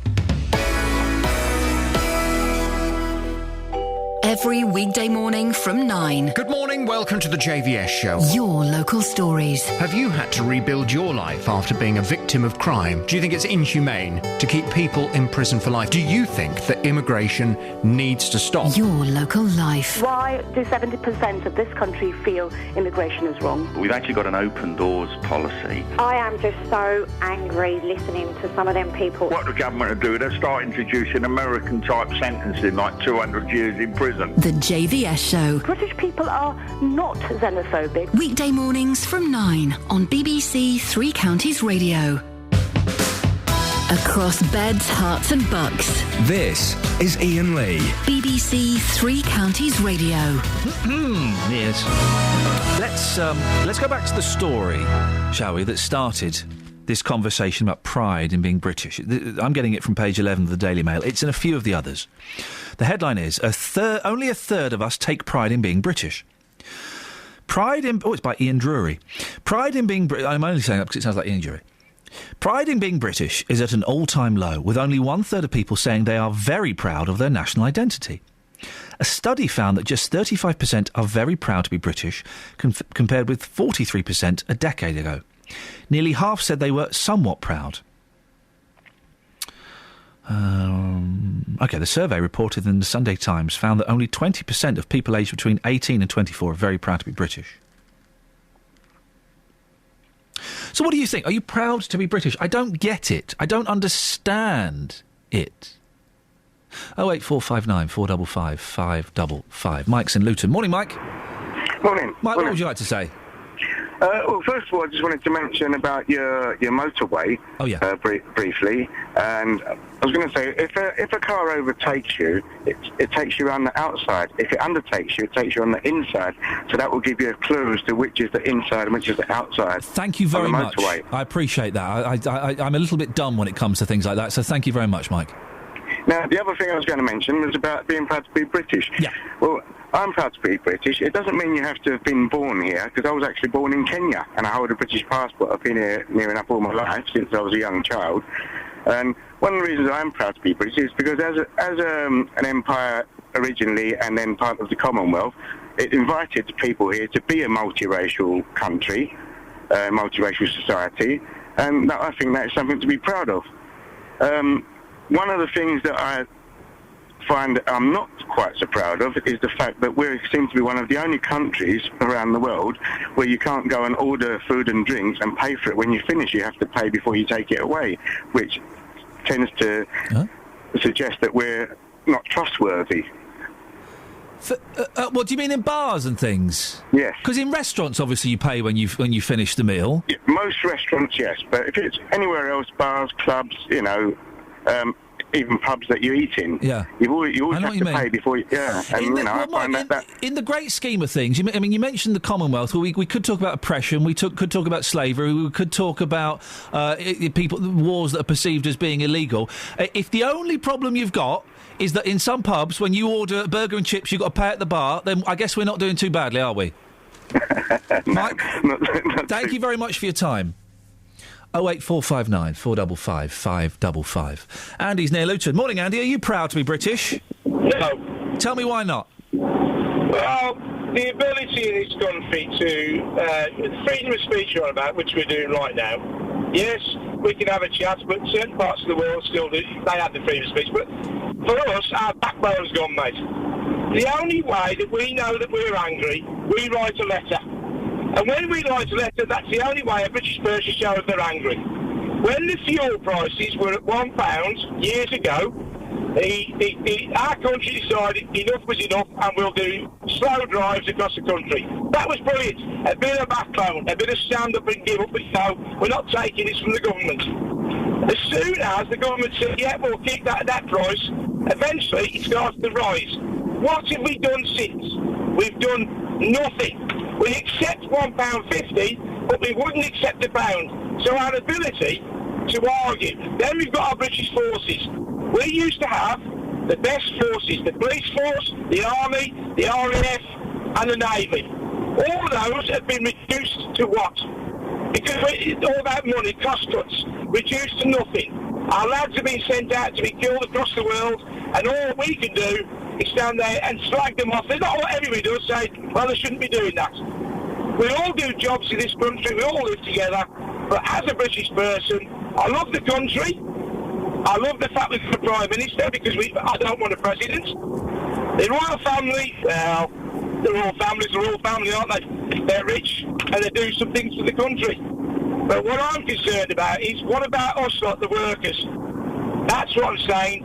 Our backbone has gone. We won't fight as a nation. When things go wrong now, we won't fight. If you watch the French, they put the government to the knees when it affects them. What do we do? What do we do? Oh, I'll write a letter to the MP. Oh, very well done. And the last thing I say is, I don't know a Prime Minister when he stands there, every time you look at the TV about the politics of this country, everyone stands there going, yay or nay to what they're saying. But when they go back to their houses, they sit in their little houses and realise that half of what they just listened to is not even going to affect them. Andy, I've got to move on, but thank you very much for that. Very impassioned speech there. Now, do you remember, we've talked about this the last few weeks. We got a call a couple of weeks ago saying that Beds Fire Service were going to Ackworth Court in Hockwell 4 or 5 times a day. Well, we kind of chased this up, and it was supposed to have been sorted out by end of play Thursday. Well, Dave Luton called us to say he keeps seeing firefighters blues and twosing it to Ackworth Court, and so we've asked him to watch it over the weekend. Morning, Dave. Good morning, boss. So you'd heard stories on Friday that this was still happening. Yes. We asked you to keep an eye over the weekend. It should have been sorted out. Please tell me it has. It hasn't, no, because the fire engines were there yesterday, twice. Oh. And I'm being told by the people in the flat as well that the fire engines are still coming about 3 times a day. Oh, blimey. Sometimes three fire engines, even the black cars where the chief fireman sits in, yes. 2 of them. And it's not just at Ackworth Court now, it's going to Green Court. Oh, no, there's not more places? Yeah. Oh, nuts! But the other thing is, the council said it's going to take 4 days. Yes. Well, the lady in the flats told me Friday they're only on floor 6. Yes. They've got to go to 14. Oh, no. But the situation is, the fire engines are still coming, even last night. But I'm not here all the time. I'm only being told by certain people. But they're still coming. And it's still the fire alert, fault of fire alert. Right. I'm not having this, Dave. If what you're saying is true, Catherine. Yes. This is what we're going to do.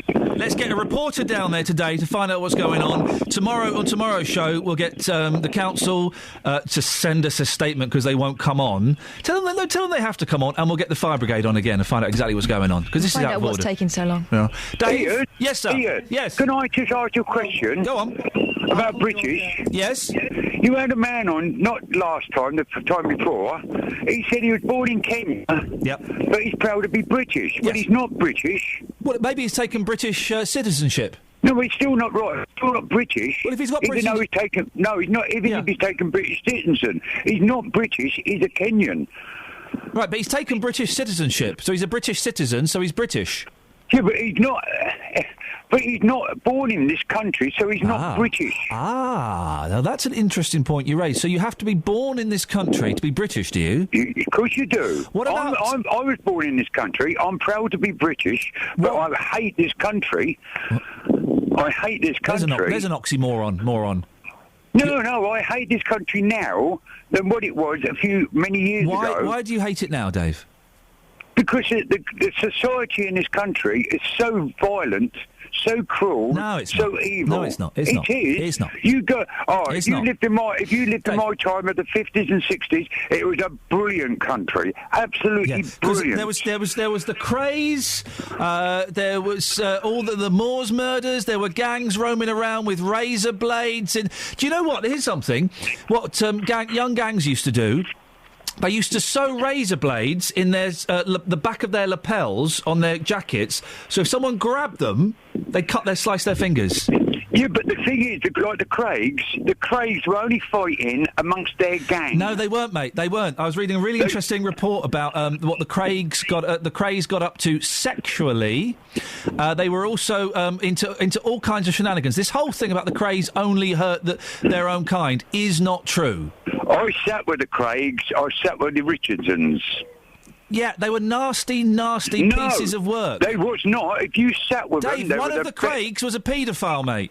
Right, but hold on. They were fighting against their own gangs in London, but so they were But they wasn't fighting with ordinary people. OK, Dave, thank you very much indeed. That's a myth. It's a myth about the Craigs. The Crays. I'm doing it now. It's a myth about the Crays. They only fought their own kind. They didn't. They were horrible, violent thugs who ruled by fear, intimidation and bullying.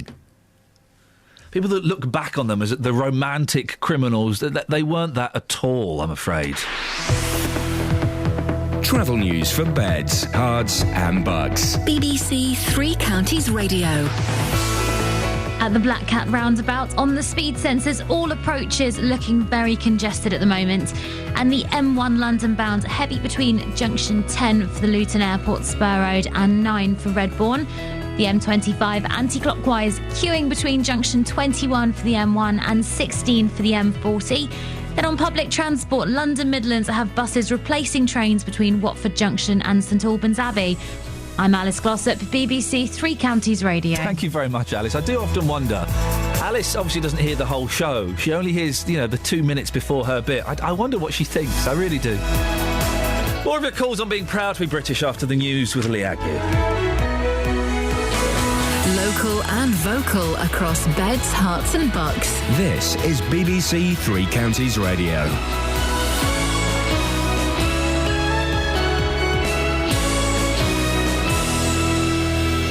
It's 8 o'clock. The headlines: hard shoulder removed from the M25, tensions heighten even further in Ukraine, and doctors' surgeries to open for longer. BBC Three Counties Radio. A section of the M25 in Hertfordshire no longer has a hard shoulder from this morning. It's been turned into a permanent lane to deal with congestion. Motoring journalist Adam Rayner from Hertfordshire says it's about time it's put into use. Hard shoulder is an awfully large piece of mostly unused real estate, and also the idea that it is some sort of totally safe refuge is just not the case.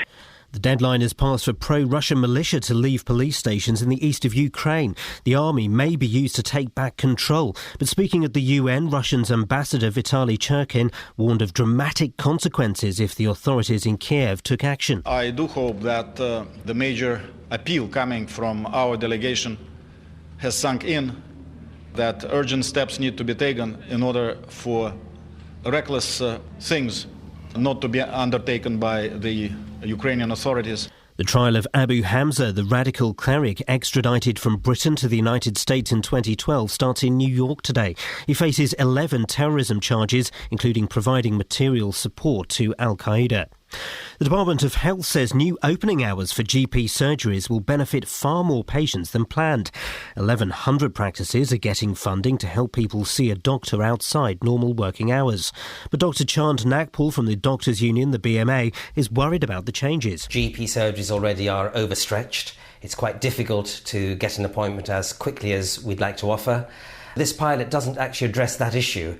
In fact, it's probably going to result in GPs providing care more thinly, 7 days a week. The right thing to do is for GPs to look after the illest patients, not being less available for them because they're actually trying to provide longer working hours. Britain's biggest drugs company, GlaxoSmithKline, is facing a criminal investigation in Poland over allegations of corruption. It's being alleged that doctors were bribed to prescribe more of its medicines. Many school and college staff hide mental health issues from their employers, according to the Association of Teachers and Lecturers. A survey suggests 7 out of 10 people working in education feel the job is impacting on their health. Vanda Viporska from the ATL says teachers are facing growing levels of stress. We had a report that said that teachers are doing over 60 hours a week regularly. And obviously they have lots of deadlines, lots of inspections. Sometimes they don't feel that their heads are giving them enough time to do the work that they have. In sport, the Luton Town manager John Still says he'll look at what went wrong after the Hatters failed to win the conference title on Saturday. They lost 3-2 at home to Braintree. The weather will be dry today with long spells of sunshine. Top temperatures around 15 degrees Celsius. That's 59 degrees Fahrenheit. Get the latest news and sport online at bbc.co.uk/Three Counties. BBC Three Counties Radio's big tour of beds, hearts and bucks. Interesting shops. There are clothes shops, food shops. People are nice. It's all about where you live. It's nice, it's quiet, yeah, and it's just beautiful. And all this week, we're featuring Woburn and Woburn Sands. You'll have a really good time and meet nice people. The big tour of beds, hearts and bucks. BBC Three Counties Radio. Oh man, it's a spunky show this morning, isn't it? Hopping along.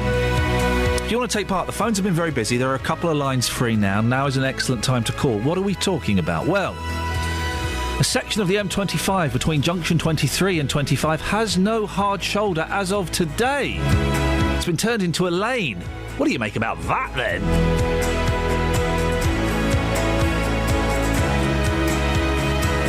A report in some of the papers says only a third of us take pride in being British. Well, are you proud of being British? And if so, why? And can you sell it to me? I'm glad to be British. If you look at some of the other alternatives, proud? I don't think so. And can we stop this nonsense, this myth, that the Krays were kind of Robin Hood characters, robbing from the rich and giving to the poor? They were horrible, horrible thugs. Nasty pieces of work. 08459 455 555 is the phone number. Across beds, hearts and bucks. This is BBC Three Counties Radio. No Facebook today. I can't be bothered. Scott's tweeted me. The Krays used to intimidate shopkeepers and make them pay money every week or their shops were burned down.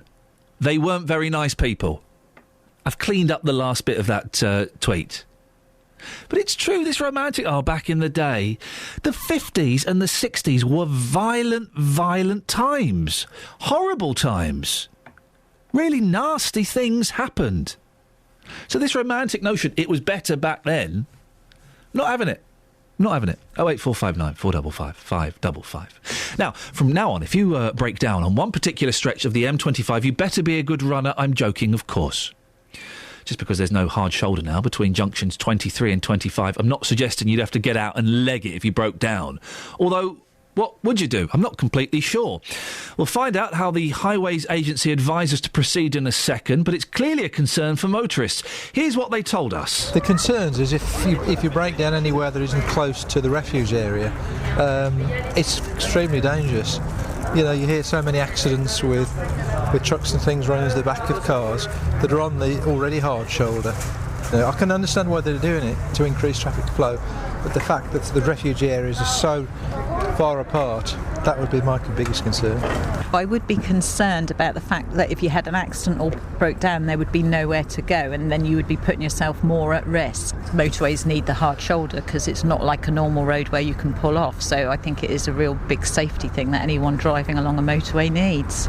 I don't think it's a very good idea at all, because the safety implications, they're not making a safety provision for us, which I think is really dangerous. Well, a few years ago I actually broke down and there was smoke coming out of my car and I couldn't move it, so I could go straight onto the hard shoulder and stop and phone the AA or whoever I was with. What would happen if you just broke down and your head gasket went and you weren't at a refuge? Well, joined now by Graham Dalton, Chief Executive of the Highways Agency. Morning, Graham. What would happen if you broke down and there wasn't a refuge nearby? Good morning, Ian. Well, first thing is relatively few of the breakdowns are actually things that immobilise a vehicle straight away. It happened to me once. In most cases, people will be able to get to a refuge area, and they're about 1.5 miles apart. But the other thing is we've installed signs, signals and cameras. I'm in the control room at South Mims at the moment. And the section where we've introduced, it's like on the M1 where it's running on the hard shoulder, has been running successfully for a while.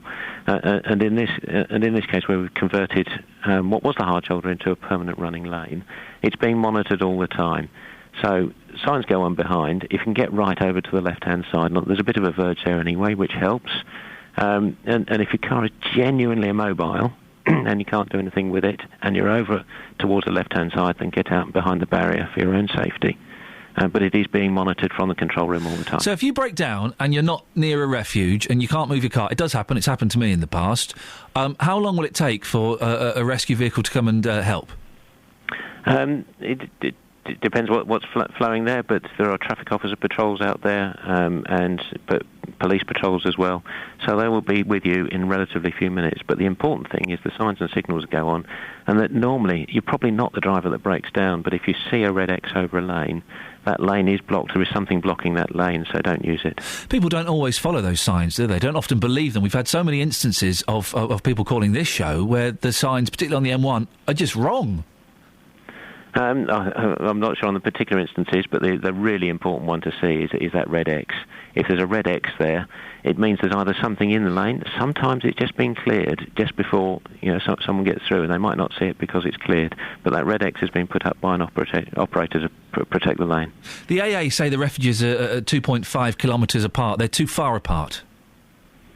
That's the AA's view. We've put a lot of effort into design of this system, and we've designed it to be at least as safe as the 3-lane motorway it replaces.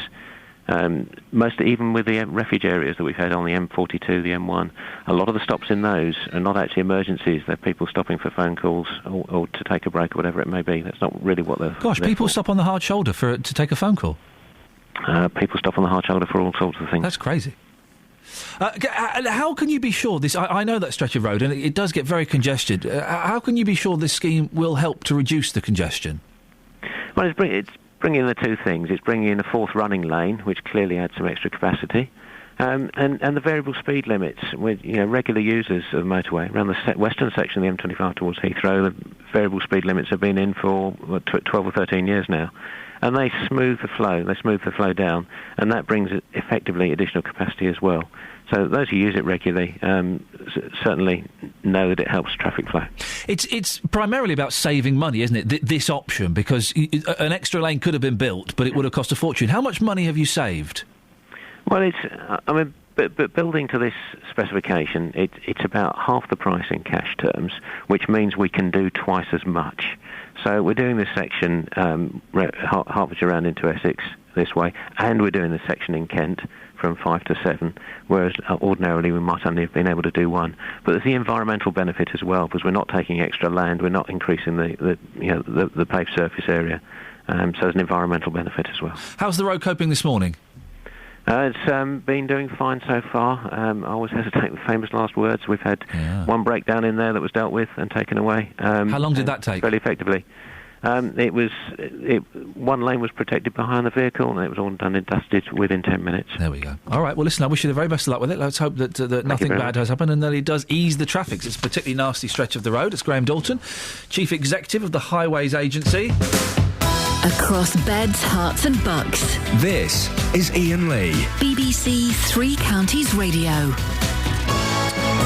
If you've travelled on that bit of road this morning and you normally travel it, do give us a call, as long as it's safe to do so. And let us know how you got on. 08459 455 555. Are you proud to be British, Trucker Chris? Yes and no. Oh, the old yo. Or Ness. Let me throw a spanner in the works for you here. Go on. And first of all, good morning to Lady Catherine. Oh, for goodness sakes, can you stop this? Oh. I tell you what, you can do, Catherine, you can speak to Chris. Go on. No, go on, Iain, don't be like that about it. No, you leave her alone. Let's throw a spanner in the works. To be British means you belong to one of 4 countries, England, Ireland, Scotland and Wales. That is Great Britain. Yeah? Northern Ireland, yeah. Yeah. Now, if you're born in Wales, you're Welsh. Scots, Scotland, you're Scots. Ireland, you're Irish. If you're born in England, you're English. You're not British, you're English. Well, you're British as well, aren't you? You're part of Great Britain. You're part of Great Britain, but you're not actually British. You're English or Welsh or Scots. But you belong to all 4. Now, to hold a British passport means that you can pick which country you want to live in, but you're still not English, Scots, Irish or Welsh. Yeah, but the Northern Irishmen and the Welshmen and the Scotsmen, they're all our brothers, aren't they? Yeah. We're on the same team. Yeah, it's all the same thing, but you're part of Great Britain. Right. But you've got your own identities. Have you not? Yeah, go on. Yeah, you've got your own identities. So therefore, you all belong to separate countries within the Great Britain scope, or the Great British scope. Mm-hmm. But you can call yourself British, but you're not actually defining which country you come from. Right. You're coming from Great Britain, which is all 4 countries together. So, are you proud to be British? I'm proud to be British as far as I served for 10 years in the forces. Thank you. And that goes hand in hand. But I'm also very proud to be English, because I'm an Englishman. I'm not a British man, I'm an Englishman. OK, so why are you proud to be English? What are the things that make you proud? What is English to make me proud? Yeah. Yeah. Well, it's England, isn't it? This is our fair county. That's all our counties. I'm not Scot, so therefore I'm proud of Scotland for what they do for England and Great Britain, because we're all brothers together. But I am proud to be English, because England is my country, not Great Britain.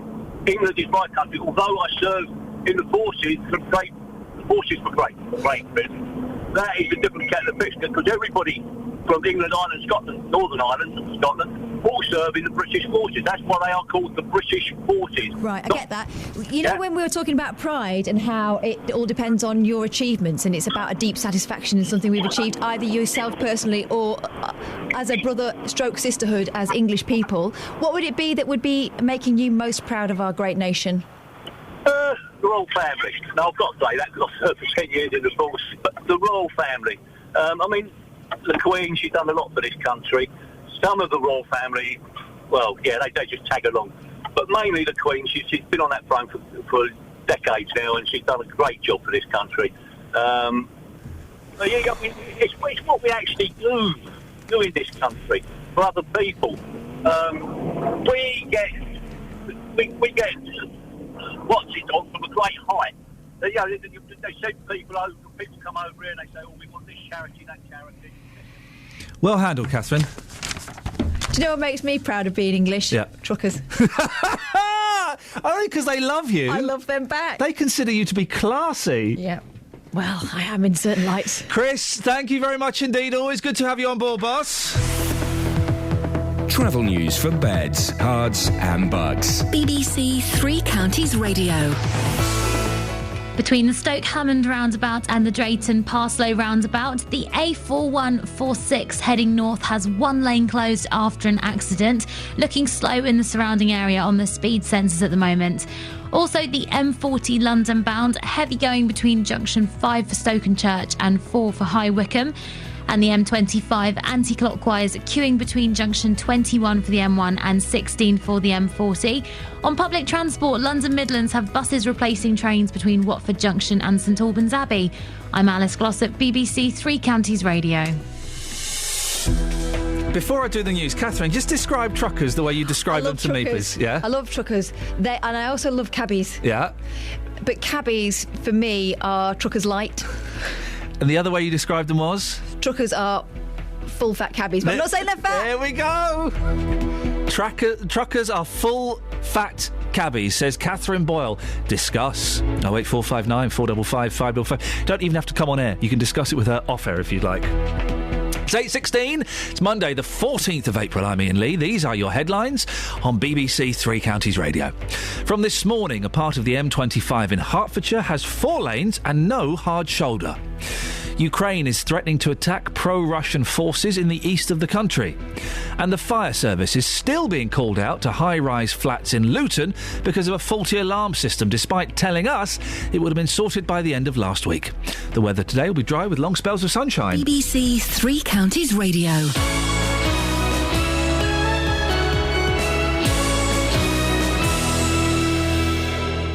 Monday the 5th of May is Milton Keynes Marathon Day on BBC Three Counties Radio. As a station, we are going to be going there fully loaded and prepared to go as a team for success. The Milton Keynes Marathon. I'm Laura Moss. I'm the editor of BBC Three Counties Radio. And I'm Jeff Doyle, and I'm the sports editor at BBC Three Counties Radio. Countdown to the Milton Keynes Marathon. Some of us who are extremely fit will be doing more than others, so I think I'm going to end up doing about 8 miles. And I'll be sprinting my mile that I will be doing. And with around 4 weeks to go, let's see how some of our willing runners are training. So what I've been doing is I walk my daughter to school in the morning. That doesn't count. And then I run home. Which is pathetic. However... That is so wrong. Countdown to the Milton Keynes Marathon with BBC Three Counties Radio. Across beds, hearts and bucks. This is Iain Lee. BBC Three Counties Radio. Flipping Twitter. So I've had pro and anti-homeopaths this weekend having a go at me. Then I've had the feminists having a go at me. What have you said to upset the feminists? I said that I think the man should buy the engagement ring and should go and ask for permission from their parents. Right.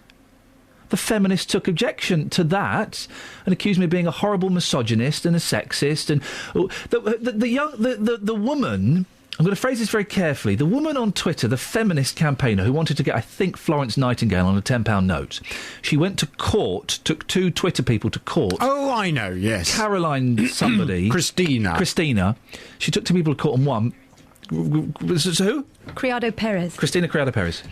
Knew Catherine would know her. Yes. She took... Was it Caroline or Christina? Caroline. Okay, Caroline. Okay. She took some people to court because they were horrible to her on Twitter, and she won. Well done, her. Well, she's been horrible about me on Twitter. Not to the same degree, but she says she pities my wife. How patronising. Pities your wife? How patronising. And that I'm a misogynist and that I'm a sexist and that women are not property. You don't go and ask for permission. I think it's a nice tradition to go and ask the parents for permission. No, if they'd said no, I would, of course, ignored it. But it's a tradition. Yes. And yes, I had to give her father 4 goats and £200. But that's by the by. Exactly. Tradition. Flippin' heck. And so I've had a horrible weekend on Twitter. Oh, dear. Well, never mind. You're back in the safe bosom of Beds, Hearts and Bucks. I'm back home where I belong. Exactly. What's on your show today? Coming up on this morning's Big Phone-In, do you feel sorry for today's teachers? I know you mentioned this story a little earlier, didn't you? The Get it out. The Association of Teachers and Lecturers says teachers are overworked, stressed, and unhappy, and the teaching profession is absolutely full of ill health and tiredness. Apparently, a new ATL survey shows that they do more unpaid overtime than any other group, and they're put under constant pressure to meet targets, and they're juggling unacceptable workloads. Well, teachers are off now, aren't they? Yep. It's the Easter holiday. Is it Easter holidays or is it half term? It's kind of both. Easter holidays. So I'm very much hoping from 9, if we discuss this, I'm going to hear from some teachers. I want to know whether you feel sorry for today's teachers. Are today's teachers under more pressure, more stress than at any other time? If you are a teacher yourself, I'd like to hear from you. Perhaps you are married to a teacher or in a relationship with a teacher. Perhaps your children go to school and you observe the teachers at your child's school. Do you feel sorry for them? Are they under too much stress, too much pressure? 08459 455 555. It's the big phone in from 9. Across beds, hearts and bucks. This is Iain Lee. BBC Three Counties Radio.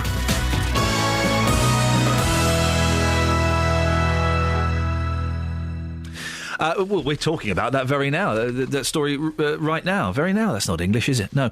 The Association of Teachers and Lecturers is calling for more honesty and understanding when it comes to dealing with mental health problems within the profession. Their research suggests half of staff feel the job's had a negative impact on their mental health, and almost 7 in 10 staff hide mental health problems from their bosses. Well, I'm joined now by Dr. Simon Gibbons, who's Head of Teacher Education at the University of Bedfordshire, and also Labour Luton Borough Councillor Jackie Burnett, who's a governor of Farley and Hillbrook Junior Schools in the town. Good morning to both of you. Morning. Jackie, we'll start with you. Are you surprised by these findings? No, I'm not. Tell me why. Because society, being parents and governors, are putting more pressures on teachers to take off the road of parenting. A couple of weeks ago, the Ofsted was suggesting that children should go to school at 2. Are teachers meant to end up potty training and teaching them their 1, 2, 3s and things like that and their vocabulary? Mr. Gove is putting more pressures on teachers. He wants the teachers to compete as a country against with South Korea and China because they're doing better national in the world in league tables. But we don't value our teachers in the same way as other cultures do. We do not value them. There's no harm in there in wanting the best for our children and wanting them to be as good as other countries in the world. Yeah, but as other countries in the world value parenting, parenting is the first job. And the teachers, a lot of teachers are parents as well, so they are parents and they're teaching and doing some of the work parents are meant to do before their children come through across the door, the entrance to school. What mental health issues have teachers spoken to you about? I'm aware of stress, and I make sure at both schools that they are aware of the support the local authority offer on employee support and counselling because they're going through a lot of changes. It's not appropriate for them. I wouldn't feel comfortable if a teacher came directly to myself because as a governor we're dealing strategic, not operational, and I would feel that I'm undermining the head teacher. But I ask the question again, are they aware of the support for the counselling that's going on? Because in the society we are more stressful. Gone are the days of teachers turning up at 9 and finishing at 9:30. But any time you hear about the teaching unions going on strike, you have people moaning, I wish I had 13 weeks. But how many people want to be working on a Saturday and Sunday doing teaching plan and marking books? These are the sort of things more teachers are even working at weekends and holidays to run booster classes. Yeah, there's a lot of booster classes and revision classes going on in Easter holidays now in this country to prepare children for their SATs and their GCSEs. 20, 30 years ago, that was not the case. The profession has changed. And parents and others who don't have a connection to the profession do not understand that. So they're dealing with that, and they're parents themselves. Jackie, stay there. Let's bring in Dr. Simon Gibbons into the conversation, Head of Teacher Education at the University of Bedfordshire. Simon, what do you think? Are the teachers more stressed than other professions? Well, I don't know about other professions, but teaching is a very pressurised business, always has been. 20 years I've been in it. I mean, it's not a 9-to-5 job, and it's not a job where you get 13 weeks holiday, so it's always been incredibly stressful in terms of workload. I think it's been ratcheted up in the past 10 or 15 years because of the increased pressure of accountability. League tables and Ofsted inspections really put pressure on teachers that hasn't existed before probably the last 20 years, so I think it's increased in terms of its stress and pressure. I don't know about other professions because I'm not in them, but certainly teaching is very high pressured. And what mental health effects is it having on teachers? Well, I mean, my guess, I don't know. It would be stress, certainly, tiredness, probably not having a very clear work-life balance, being able to sort of switch off, because it's one of the jobs where there's always something more to do. It's very difficult to switch off when you go home. There's another book to mark, there's another lesson to plan. So having time to have some relaxation, some time with your family, that's very, very difficult for many teachers. So I suspect that's part of the pressure as well. Do you advise the trainee teachers on how to deal with the extra stress?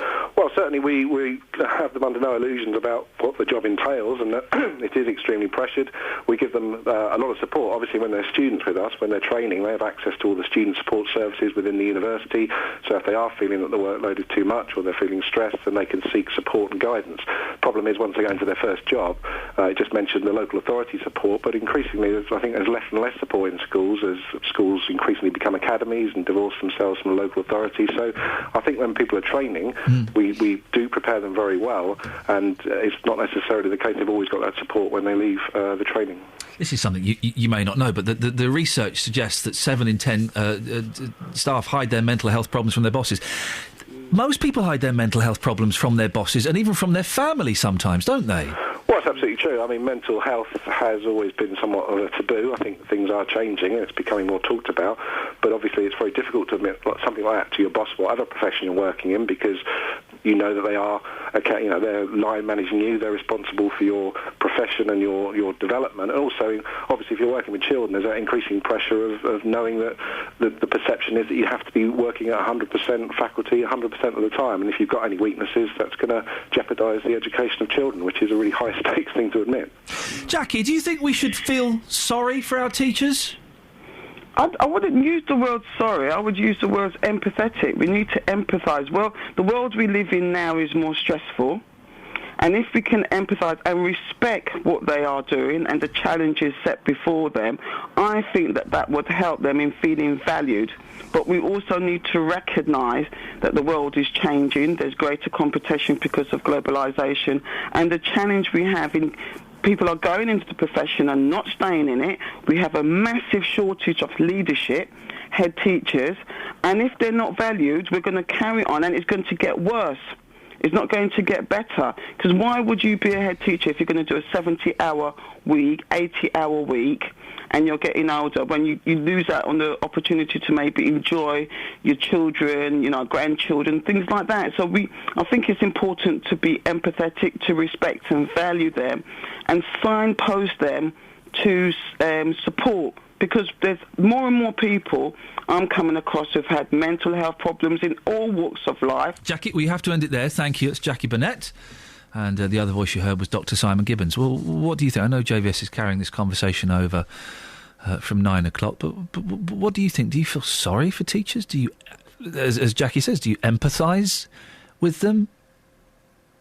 I work 7 days a week. Now, I'm not in any way saying my job is in any way as stressful or as long-houred as teachers. Would never make that comparison. What I do is in the great scheme of things, it's not building walls or digging ditches or teaching children. Do you know what I'm saying? But I made the choice to take a career where work was sporadic. And when work comes, I kind of have to take it, even if that means working 7 days a week, because next year I might not get any work at all. That's kind of the way it is. And I suppose if you know what teaching is going to be like, if as Simon is saying, he explains it to young... Sorry, Kath, am I boring you? No, it's fine. Just a big old yawn you were trying to Been up early. What do you want me to tell you? Had a lot of sleep this weekend, though, haven't you? Yeah, I've needed it. But if it is explained to trainee teachers... just how busy and how intense it's going to be. I don't know. Teachers, they're probably not valued in this country as much as maybe they should be. They are responsible for our kids' education and futures to a certain extent. 08459 455 555. Travel news for beds, cards and bugs. BBC Three Counties Radio. Between the Stoke Hammond roundabout and the Drayton Parslow roundabout, the A4146 northbound has one lane closed after an accident, looking slow on the sensors around the area there. Also in Luton at the Kidneywood roundabout, all of the approaches looking congested to join the M1. And in Stevenage, Hitchin Road, very heavy as you approach the A1M. On the M25 anti-clockwise, there are queues between junction 21 for the M1 and 16 for the M40. And on public transport, London Midlands have buses replacing trains between Watford Junction and St Albans Abbey for emergency engineering. I'm Alice Glossop, BBC Three Counties Radio. Across beds, hearts and bugs. This is BBC Three Counties Radio.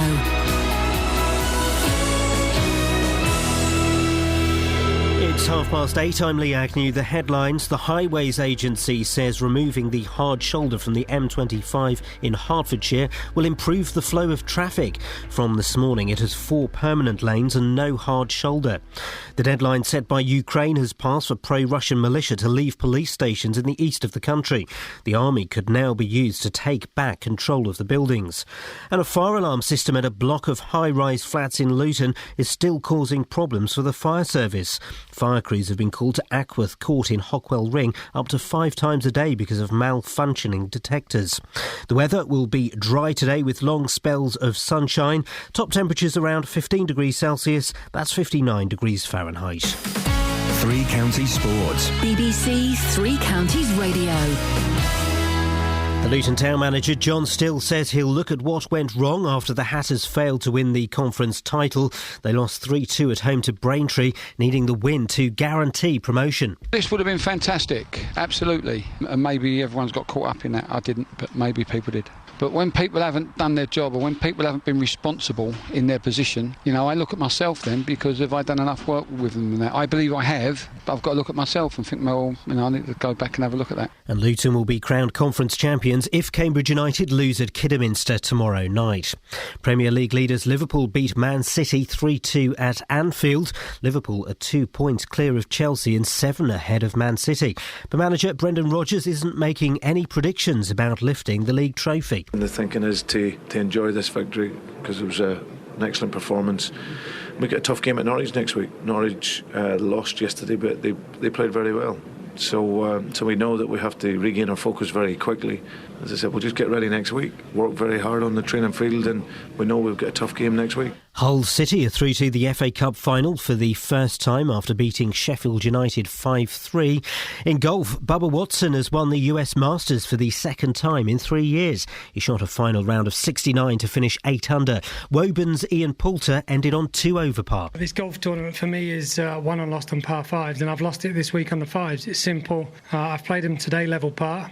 I haven't yet sat down to work out, you know, what the guys up front, Spieth and Bubba, have played him this week, but, you know, I would think they're probably 10 shots better than me on the 5s this week. So I knew that coming in. I have to play them really well, and I didn't get it done.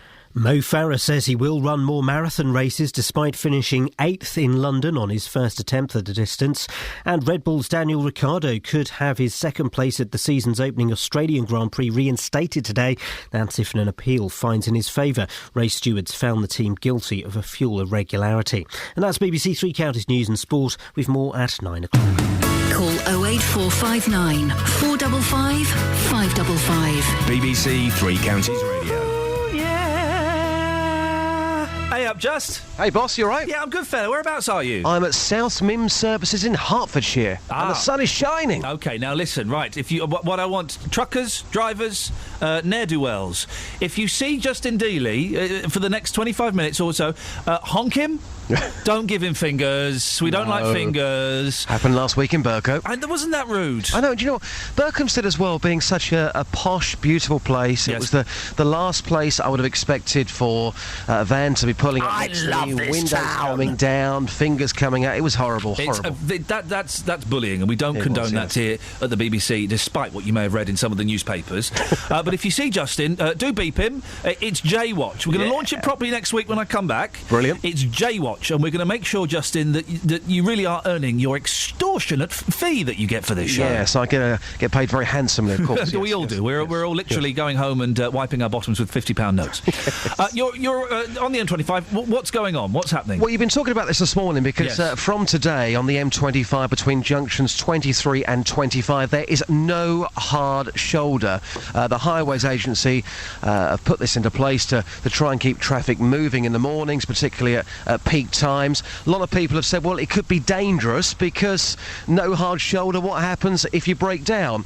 This morning, Ian, I've got to say it's working, but then again, the weather's great, it's half term, and there's been no accidents. Yep. So obviously those things come into play. So I've been talking to motorists about this, whether they think having no hard shoulder here is a good idea. Here's what they had to say. Well, Steve, you're using the M25, what, every day? Yes, every day. OK, I'm sorry to hear that. What do you think about this idea of no hard shoulder between junctions 23 and 25? Is that going to work? Well, no, because if there's an accident or a breakdown, the traffic is going to be absolute chaos on them 4 lanes. It has demonstrated already on the 4-lane parts when there's an accident or there's a car broken down, we've all got to move over. People don't, they go down the lane that's closed and then try and push into it. The whole place is jams up. I mean, they have got refuge areas every mile or 2 miles. Do you think they might help? Well, that's handy, isn't it? So now you know where you've got to break down from now on. Then over there. So if you run out of petrol, you've got a free wheel down half a mile to the next rescue bay. It's not going to happen, is it? Good morning, sir. You think this is a fantastic idea? Tell me why. I think it's a flexible way of keeping the traffic moving. What about if a car breaks down, though? Then we've got a problem. Unless they've got make spaces for the broken down traffic, but it's not easy. Do you think it could cause more accidents? Well, it could do, yes. Yeah, if there's a problem like that, yes. But then there's a chance of it being any of the lanes. So it's a great idea, unless there's something that's broken down. Well, it's got to be better than nothing. Chris, you're from Hitchin, using the M25 5 days a week, no hard shoulder from today. Is that a good thing? Yes. Tell me why. Eases congestion, and I've gone the M6 quite a lot, and when that's busy, they open the hard shoulder, and it makes it a lot easier to do anyway. So a lot of people are concerned, though. A lot of people are concerned if there is an accident. I can understand that. You get roadworks, there's no hard shoulder, so when they break down, there's put them. Well, I could say they'd probably get lorries in them to move and something like that. So, yeah. So I'm for it. Well, Justin, a lot of interesting opinions. I've got an email from Pete who says, this is a dangerous and stupid idea. They don't react fast enough on the so-called managed bits of motorway. Last week, driving past Luton, I could see a problem a good 4 gantries before I got to it. There was a broken down car on the hard shoulder. Every one of those gantries said congestion, use hard shoulder. Yeah, absolutely. I mean, personally, I don't think this is going to work. Again, it is working today. The Highways Agency have said to you that they are monitoring this very, very closely as you go on to the M25, just after South Mims, where I am right now. You'll see the signs. It says no hard shoulder for 8 miles. And some of these refuge areas, I've seen them this morning, there are people using them. Whether those people have broken down and managed to get to that refuge area, well, good for them for making it, but some of those people are saying that if you do break down, you've got maybe a mile or 2 to get to that refuge area. What if you don't make it? Traffic's going to be stacking up behind you. I know when I've been on the motorway, I've had 2 or 3 blowouts in my time on the motorway. Gosh. Yes. It wasn't nice at all. So I'm on the hard shoulder waiting for breakdown recovery, and that for me was quite a terrifying experience. And I'm on the hard shoulder with no traffic in that lane. Yep. If you're broken down, if you've got a blowout, you know full well in these 2 sections, 23 to 25, you know that lane is a moving lane. You're going to have traffic behind you. That, for me, would be a terrifying experience. I have never had a blowout on the M25 or any of the motorways, no. You're a lucky boy, then. Well, Justin, thank you very much for that. Oh, but now listen, you're sitting in for me for the rest of this week, and Monday, I think, next week as well. Yeah, that's right. The quality's going to go. I know that the freaks... I'm sorry, I know that the listeners on Facebook some of them will certainly be very excited. Yeah. What can you... what are you going to bring to the party tomorrow, Just? Excitement and lots more.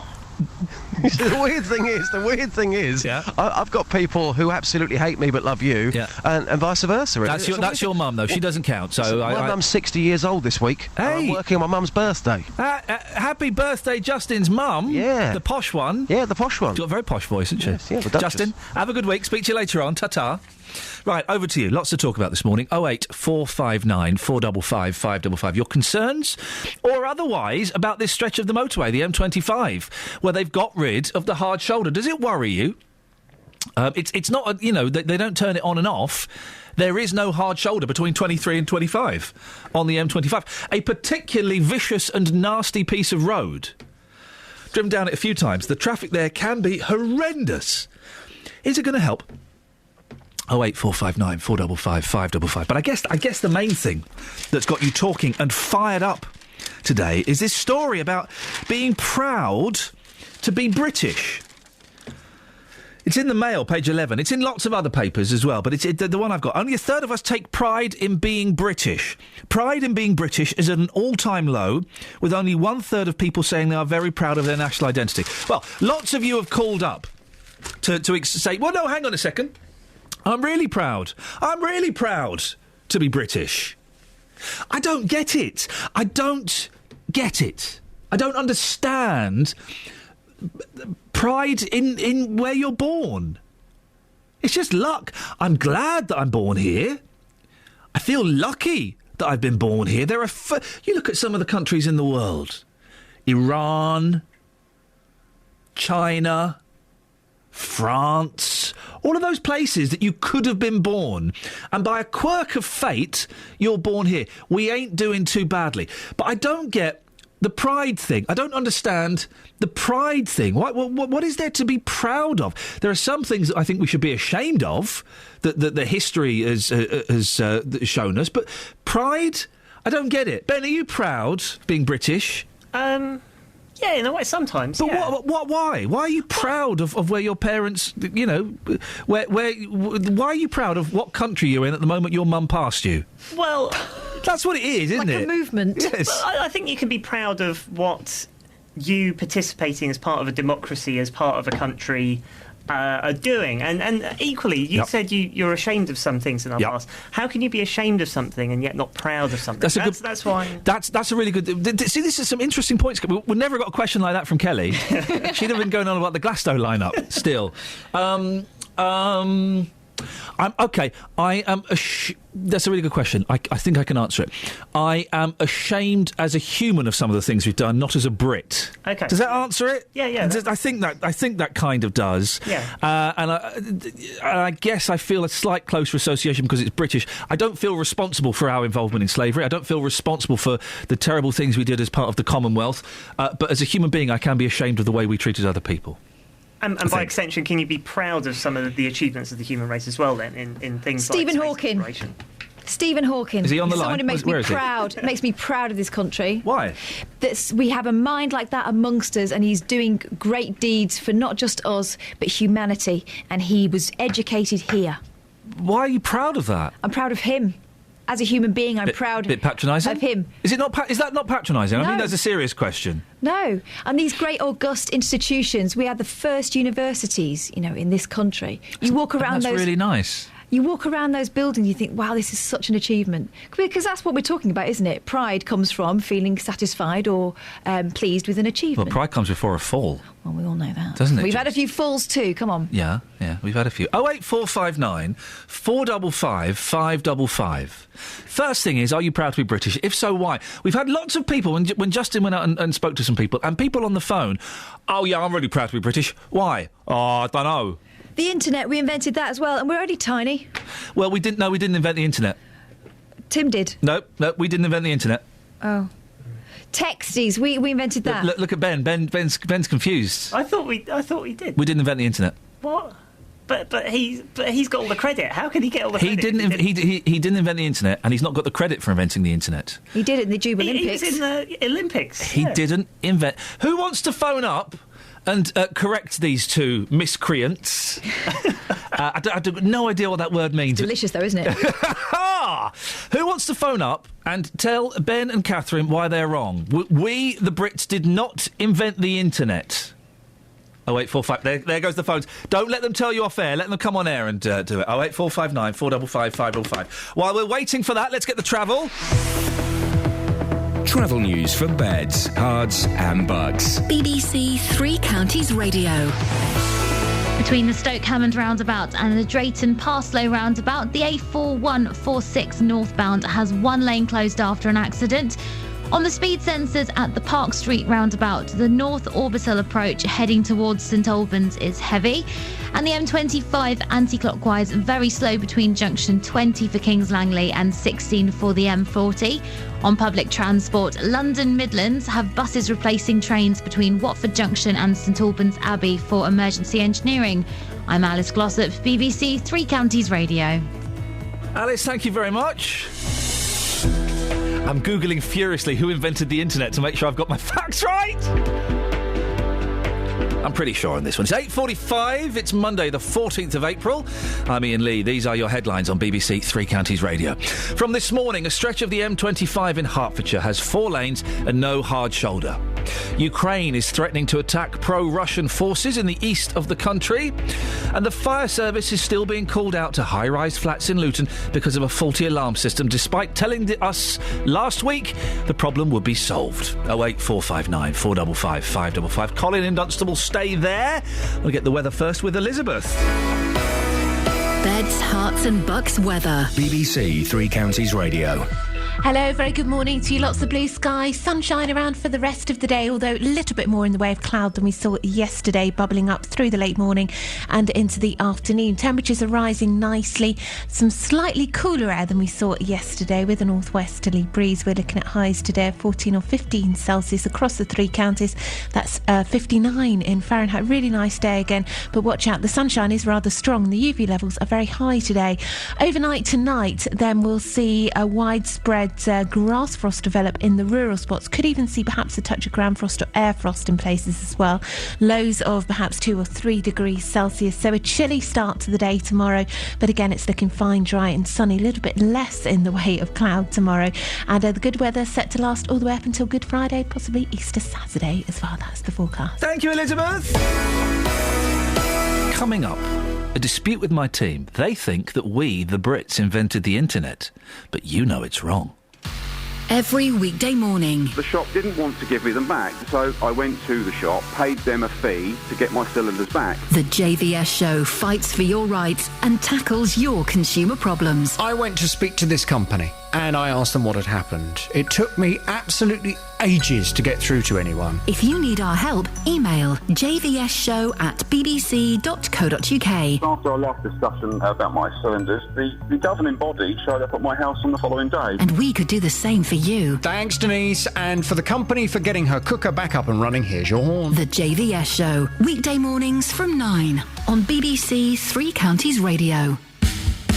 On FM, AM, online and digital radio. This is Iain Lee. On BBC Three Counties Radio. I got an email from Paul Scoyne. I don't know if you know that guy. My radio's broken. It seems to be playing The Moral Maze on repeat. Oh, and Ben totally owned you just there, mate. Totally. Ben didn't own me. Ben asked a very intelligent question. Thank you. That's all right. I thought about it, and I thought my response was... Yeah. I thought it was a very intelligent question and only slightly different from the one I posed about an hour before, but we'll let that slide. It's completely different. Anyway, listen, you guys have lost all credibility this morning. You think that we, the Brits, invented the internet? Tim Berners-Lee. No, Colin in Dunstable. Can you set them straight, please? Yes, I can. Thank you. It was the American Army What? that invented the internet, but Tim Berners-Lee invented the World Wide Web. Which is better. What's the difference? Oh, Colin, you're nitpicking now. No, we're not picking... Colin, you carry on, mate. I'll step in if you need any help, but I don't think you do. The internet, which was the main force behind the World Wide Web, but not as good. Was no, as you say, not as good. It was just for the army to transfer information between departments and. So are you telling me like the internet is like a letter? Like an intranet, like a lot of businesses have an intranet. Yes. But Tim Berners-Lee thought, well, this needs to be rolled open to everyone.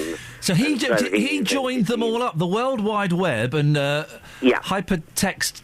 Yeah, HTTP. Hypertext protocol is the language that they all use. So he was the one that came up with linking all of them together. When was the internet invented, kids? Don't know, but I'm pretty proud of it. About 1992. The late 60s. Next. Stop smoking an imaginary cigar. It's not. It's a rolled-up leaflet from the Guardian. It's Guardian offers. I've rolled it up into a cigar. I am actually pretending to smoke it, Colin. Oh dear, what are you like? What are you like? These kids. Howard, do you agree with all of that? Sort of. Oh, go on. Well, Tim Berners-Lee was the inventor, and another chap called Robert Calaliu. I can't say his surname. That's why we don't talk about him anymore. He was from Belgium. Yes, they were the two guys. They were the two guys that invented the www. Or as some people call it, the www dot. Yes. Yeah. They were the two guys that invented that. Yeah. But I believe the first computer was actually based at Bletchley Park. That's great. That's not the question. That's great. But that's not the question. You're referring to Colossus. Yeah. Howard, Colin, thank you very much indeed. I thought Ernie was the first computer, like to do with that's the milkman. No, Ernie's the pools machine. Not the pools. I went to the Science Museum and they were going the premium bonds. The bonds, that's it. And they were saying this is amazing, and I was going, wow, this is like the first computer. So what did they build at the University of Manchester that took up a room? It wasn't a premium bonds. The first computer wasn't built to work out premium bonds. So it would be great if it was, though. It would be great if it was. Now, listen, this really is... the fact that Tim kind of nicked the idea and made it better makes me even prouder.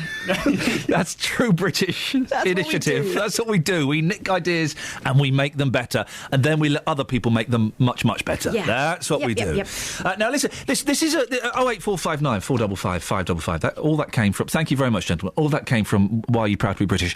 We've got 10 minutes. We can still take those calls. But earlier on the weekend, while we were watching the marathon, I was put in one of those positions as a parent... You kind of go, oh, my goodness gracious me. Now, there's a question that could only come from the mouth of a child. And, I love the naivety of children's questions, because they don't care. They ask a question as they see it. We were watching a bit of the marathon. We were watching the leaders. And I would say the first 8-10 runners were all black. And my son said, why are all those runners dark? Why are all the fastest runners dark? And I kind of ummed and ahed, and I said, I kind of went on more of a thing about people of different colours, and we had that conversation. But I said, I don't know if this was accurate or not, that runners from various African countries, including Ethiopia, Somalia, Kenya, they are often faster than white people in long races. Was that the right answer? I don't know. What would you have said? Well, I'm very pleased to say we've got Professor John Brewer, Director of Sport at the University of Bedfordshire. Good morning, John. Good morning, Ian. What is the correct answer to that question when a 4-year-old says, well, why are all those the runners dark? Why are they faster? What is there? Is there an answer? Well, you were getting close with your answer. And I think the key thing in athletics particularly is that if you want to be at the very top, you do have to choose your parents carefully. Right. You have to have the right genetic makeup, the genetic predisposition to be an elite athlete. And all of the evidence tends to suggest that the African nations, Ethiopia, Kenya, Tanzania in particular, produce endurance athletes with a large proportion of what we call slow-twitch muscle fibres. Ben mentioned the slow twitch earlier on. What does that mean? Well, if you were to cut a slice through your leg, and I wouldn't in any way suggest you do that, who's this horrible man we've got on? Yeah, the muscle itself is made up of many millions of small fibres, and those fibres are either what we call fast-twitch fibres, which contract very, very quickly, and those are the sorts of fibres that many of the Caribbean athletes have, so Usain Bolt being the obvious example, whereas the African athletes tend to have a higher proportion of the slow-twitch fibres. Now, those slow-twitch fibres don't contract quite so quickly, so they're not going to run 100 metres in a sub-10-second time, but what they do allow you to do is to keep running for a long period of time very quickly without causing fatigue, because the key thing, as I found out yesterday as well when I ran the marathon, is that you do need to avoid fatigue if you're going to get around the course quickly. So those slow-twitch fibres, they're slower to contract, but they're also much, much slower to fatigue. And it seems to be that the African nations do have a genetic predisposition for athletes to have a higher proportion of those slow-twitch fibres. Isn't that interesting? Because there was a point a few years ago when one would have been criticised for suggesting that there was a genetic difference between black and white people. That's right, and it's not just genetics, of course. There is another genetic factor which seems to suggest that the African athletes seem to have a much, if you like, a strong but thinner lower leg musculature. So if you look at them, they've got very thin thighs and calf muscles, which are actually still very strong and very efficient, so they allow them to run very efficiently. They allow them to use less oxygen when they're running, but at the same time as well, we've got the slow and the fast twitch fibres and this greater predisposition for slow twitch fibres. But I think what also then happens, Iain, is that you move from sort of nature to nurture. Yes. And they get exposed to the top level coaching. There is a culture of endurance running, of high-level endurance running in their society. So that means that more and more athletes are encouraged to do that. So, if you look at this country, we've got football as part of our culture, so all of our best sports people tend to gravitate initially to football. In the African nations, it's very much a culture around endurance running, so they do that, and of course the more athletes you get into that sport, the more likely you are to see some of them rising to the very, very top. So it's a bit of nature, and it's also a bit of nurture going on. Absolutely. Well, I'm glad that, because as I was answering this question yesterday, my white middle-class guilt was kicking in, going, am I being horribly racist? I don't know what... Well, I'm glad you've cleared that up. You said you ran the marathon yesterday, John. Did you win? Not quite, no. I didn't choose my parents carefully. Yeah, that's the problem, yes. I was very lucky yesterday. I was asked to be on escort duty for a celebrity. If you watch Holby City or Casualty, I'm sure you'll know Connie Beecham, otherwise known by a real name, which is Amanda Mealing. And I was very privileged and very lucky to run around the course yesterday with Amanda Mealing. I did it with Susanna Reid last year, Sophie Rayworth the year before. You're doing all right, John. So I've got a hat-trick of running with very nice ladies, and Amanda knocked 15 to 20 minutes off her personal best. And we finished middle of the field in just over 4.5 hours. Did you not find it frustrating? You go, come on, love, this is really slow. No, I didn't. I was very honoured to be with her. I had to give her a little bit of a G up over the last 4 miles, but it was a fabulous day as always. Do all celebrities get someone like you to run with them, or do they have to request it, or how does that work? No, not at all. I should say right from the outset, it's totally voluntary. Right. I've got a bit of a sort of... I work a little bit for the London Marathon guys in the build-up to the race. Fantastic. And I've become known to a few of them, and I think if they know that they can sort of trust you and you can do the right job for them. What I would add, though, Iain, is that I'd never be able to do it for somebody like Mo Farah. I think I know my place, I know my physiology, and run with the likes of Amanda is very good, and it was very privileged day to have with her on the course yesterday. Mo Farah came 8th. Should we read too much into that, or was this kind of like last year a bit of a training ground for him, or should we have expected him to do better? I think Mo is probably aware of just what a tough challenge at the highest level the marathon actually is. I think, fantastic athlete, absolutely one of the best, if not the best, that we've ever produced. To have British records from 1,500 up to 10,000 is unique. I think to move from 10,000 to a marathon is a huge leap to take. You're going from 6 miles to 26.2 miles. And great credit to him for coming 8th, but those guys who are winning the London Marathon are seasoned elite marathon runners, and I underline the word marathon there. It's a big leap to take. I suspect we might see over the next few weeks Mo having a little bit of a rain check and say, hang on a minute, perhaps I'm better off sticking at 10k, 5k and not pushing myself to that event where I'm not necessarily going to be the very best. John, I really appreciate you coming on at short notice, and I appreciate you clearing up that question. Excellent stuff. Thank you. That's Professor John Brewer, Director of Sport at the University of Bedfordshire. I'm glad he managed to sort that out. This is BBC Three Counties Radio. Let's get the travel news now with Alice Glossop. Travel news for beds, cards and bugs. BBC Three Counties Radio. The M25 anti-clockwise, slow going between junction 20 for Kings Langley and 16 for the M40. On the speed sensors in Harpenden, the High Street looking very heavy in both directions at the Station Road. Also between Stoke Hammond roundabout and the Drayton Parslow roundabout, the A4146 northbound has one lane closed after an accident. Public transport all looking good. We've got no reported problems there. I'm Alice Glossop, BBC Three Counties Radio. Alice, excellent stuff. Thank you very much indeed. Well, looks like we made it once again. That's it. That's your lot. Lots of phone calls this morning. I do enjoy it when we get lots of phone calls. Thank you very much. I'm off for the rest of the week. Don't worry, Justin Dealey will be sitting in doing a cracking job as he always does. JVS is up next. Until tomorrow from Justin. Ta-ta. Local and vocal across Beds, Herts and Bucks. This is BBC Three Counties Radio. Thank you, Iain. Good morning. Welcome to the JVS show. I'm Jonathan Vernon-Smith. It's Monday, it's 9 o'clock. And on today's big phone-in, do you feel sorry for today's teachers? The Association of Teachers and Lecturers says teachers are overworked.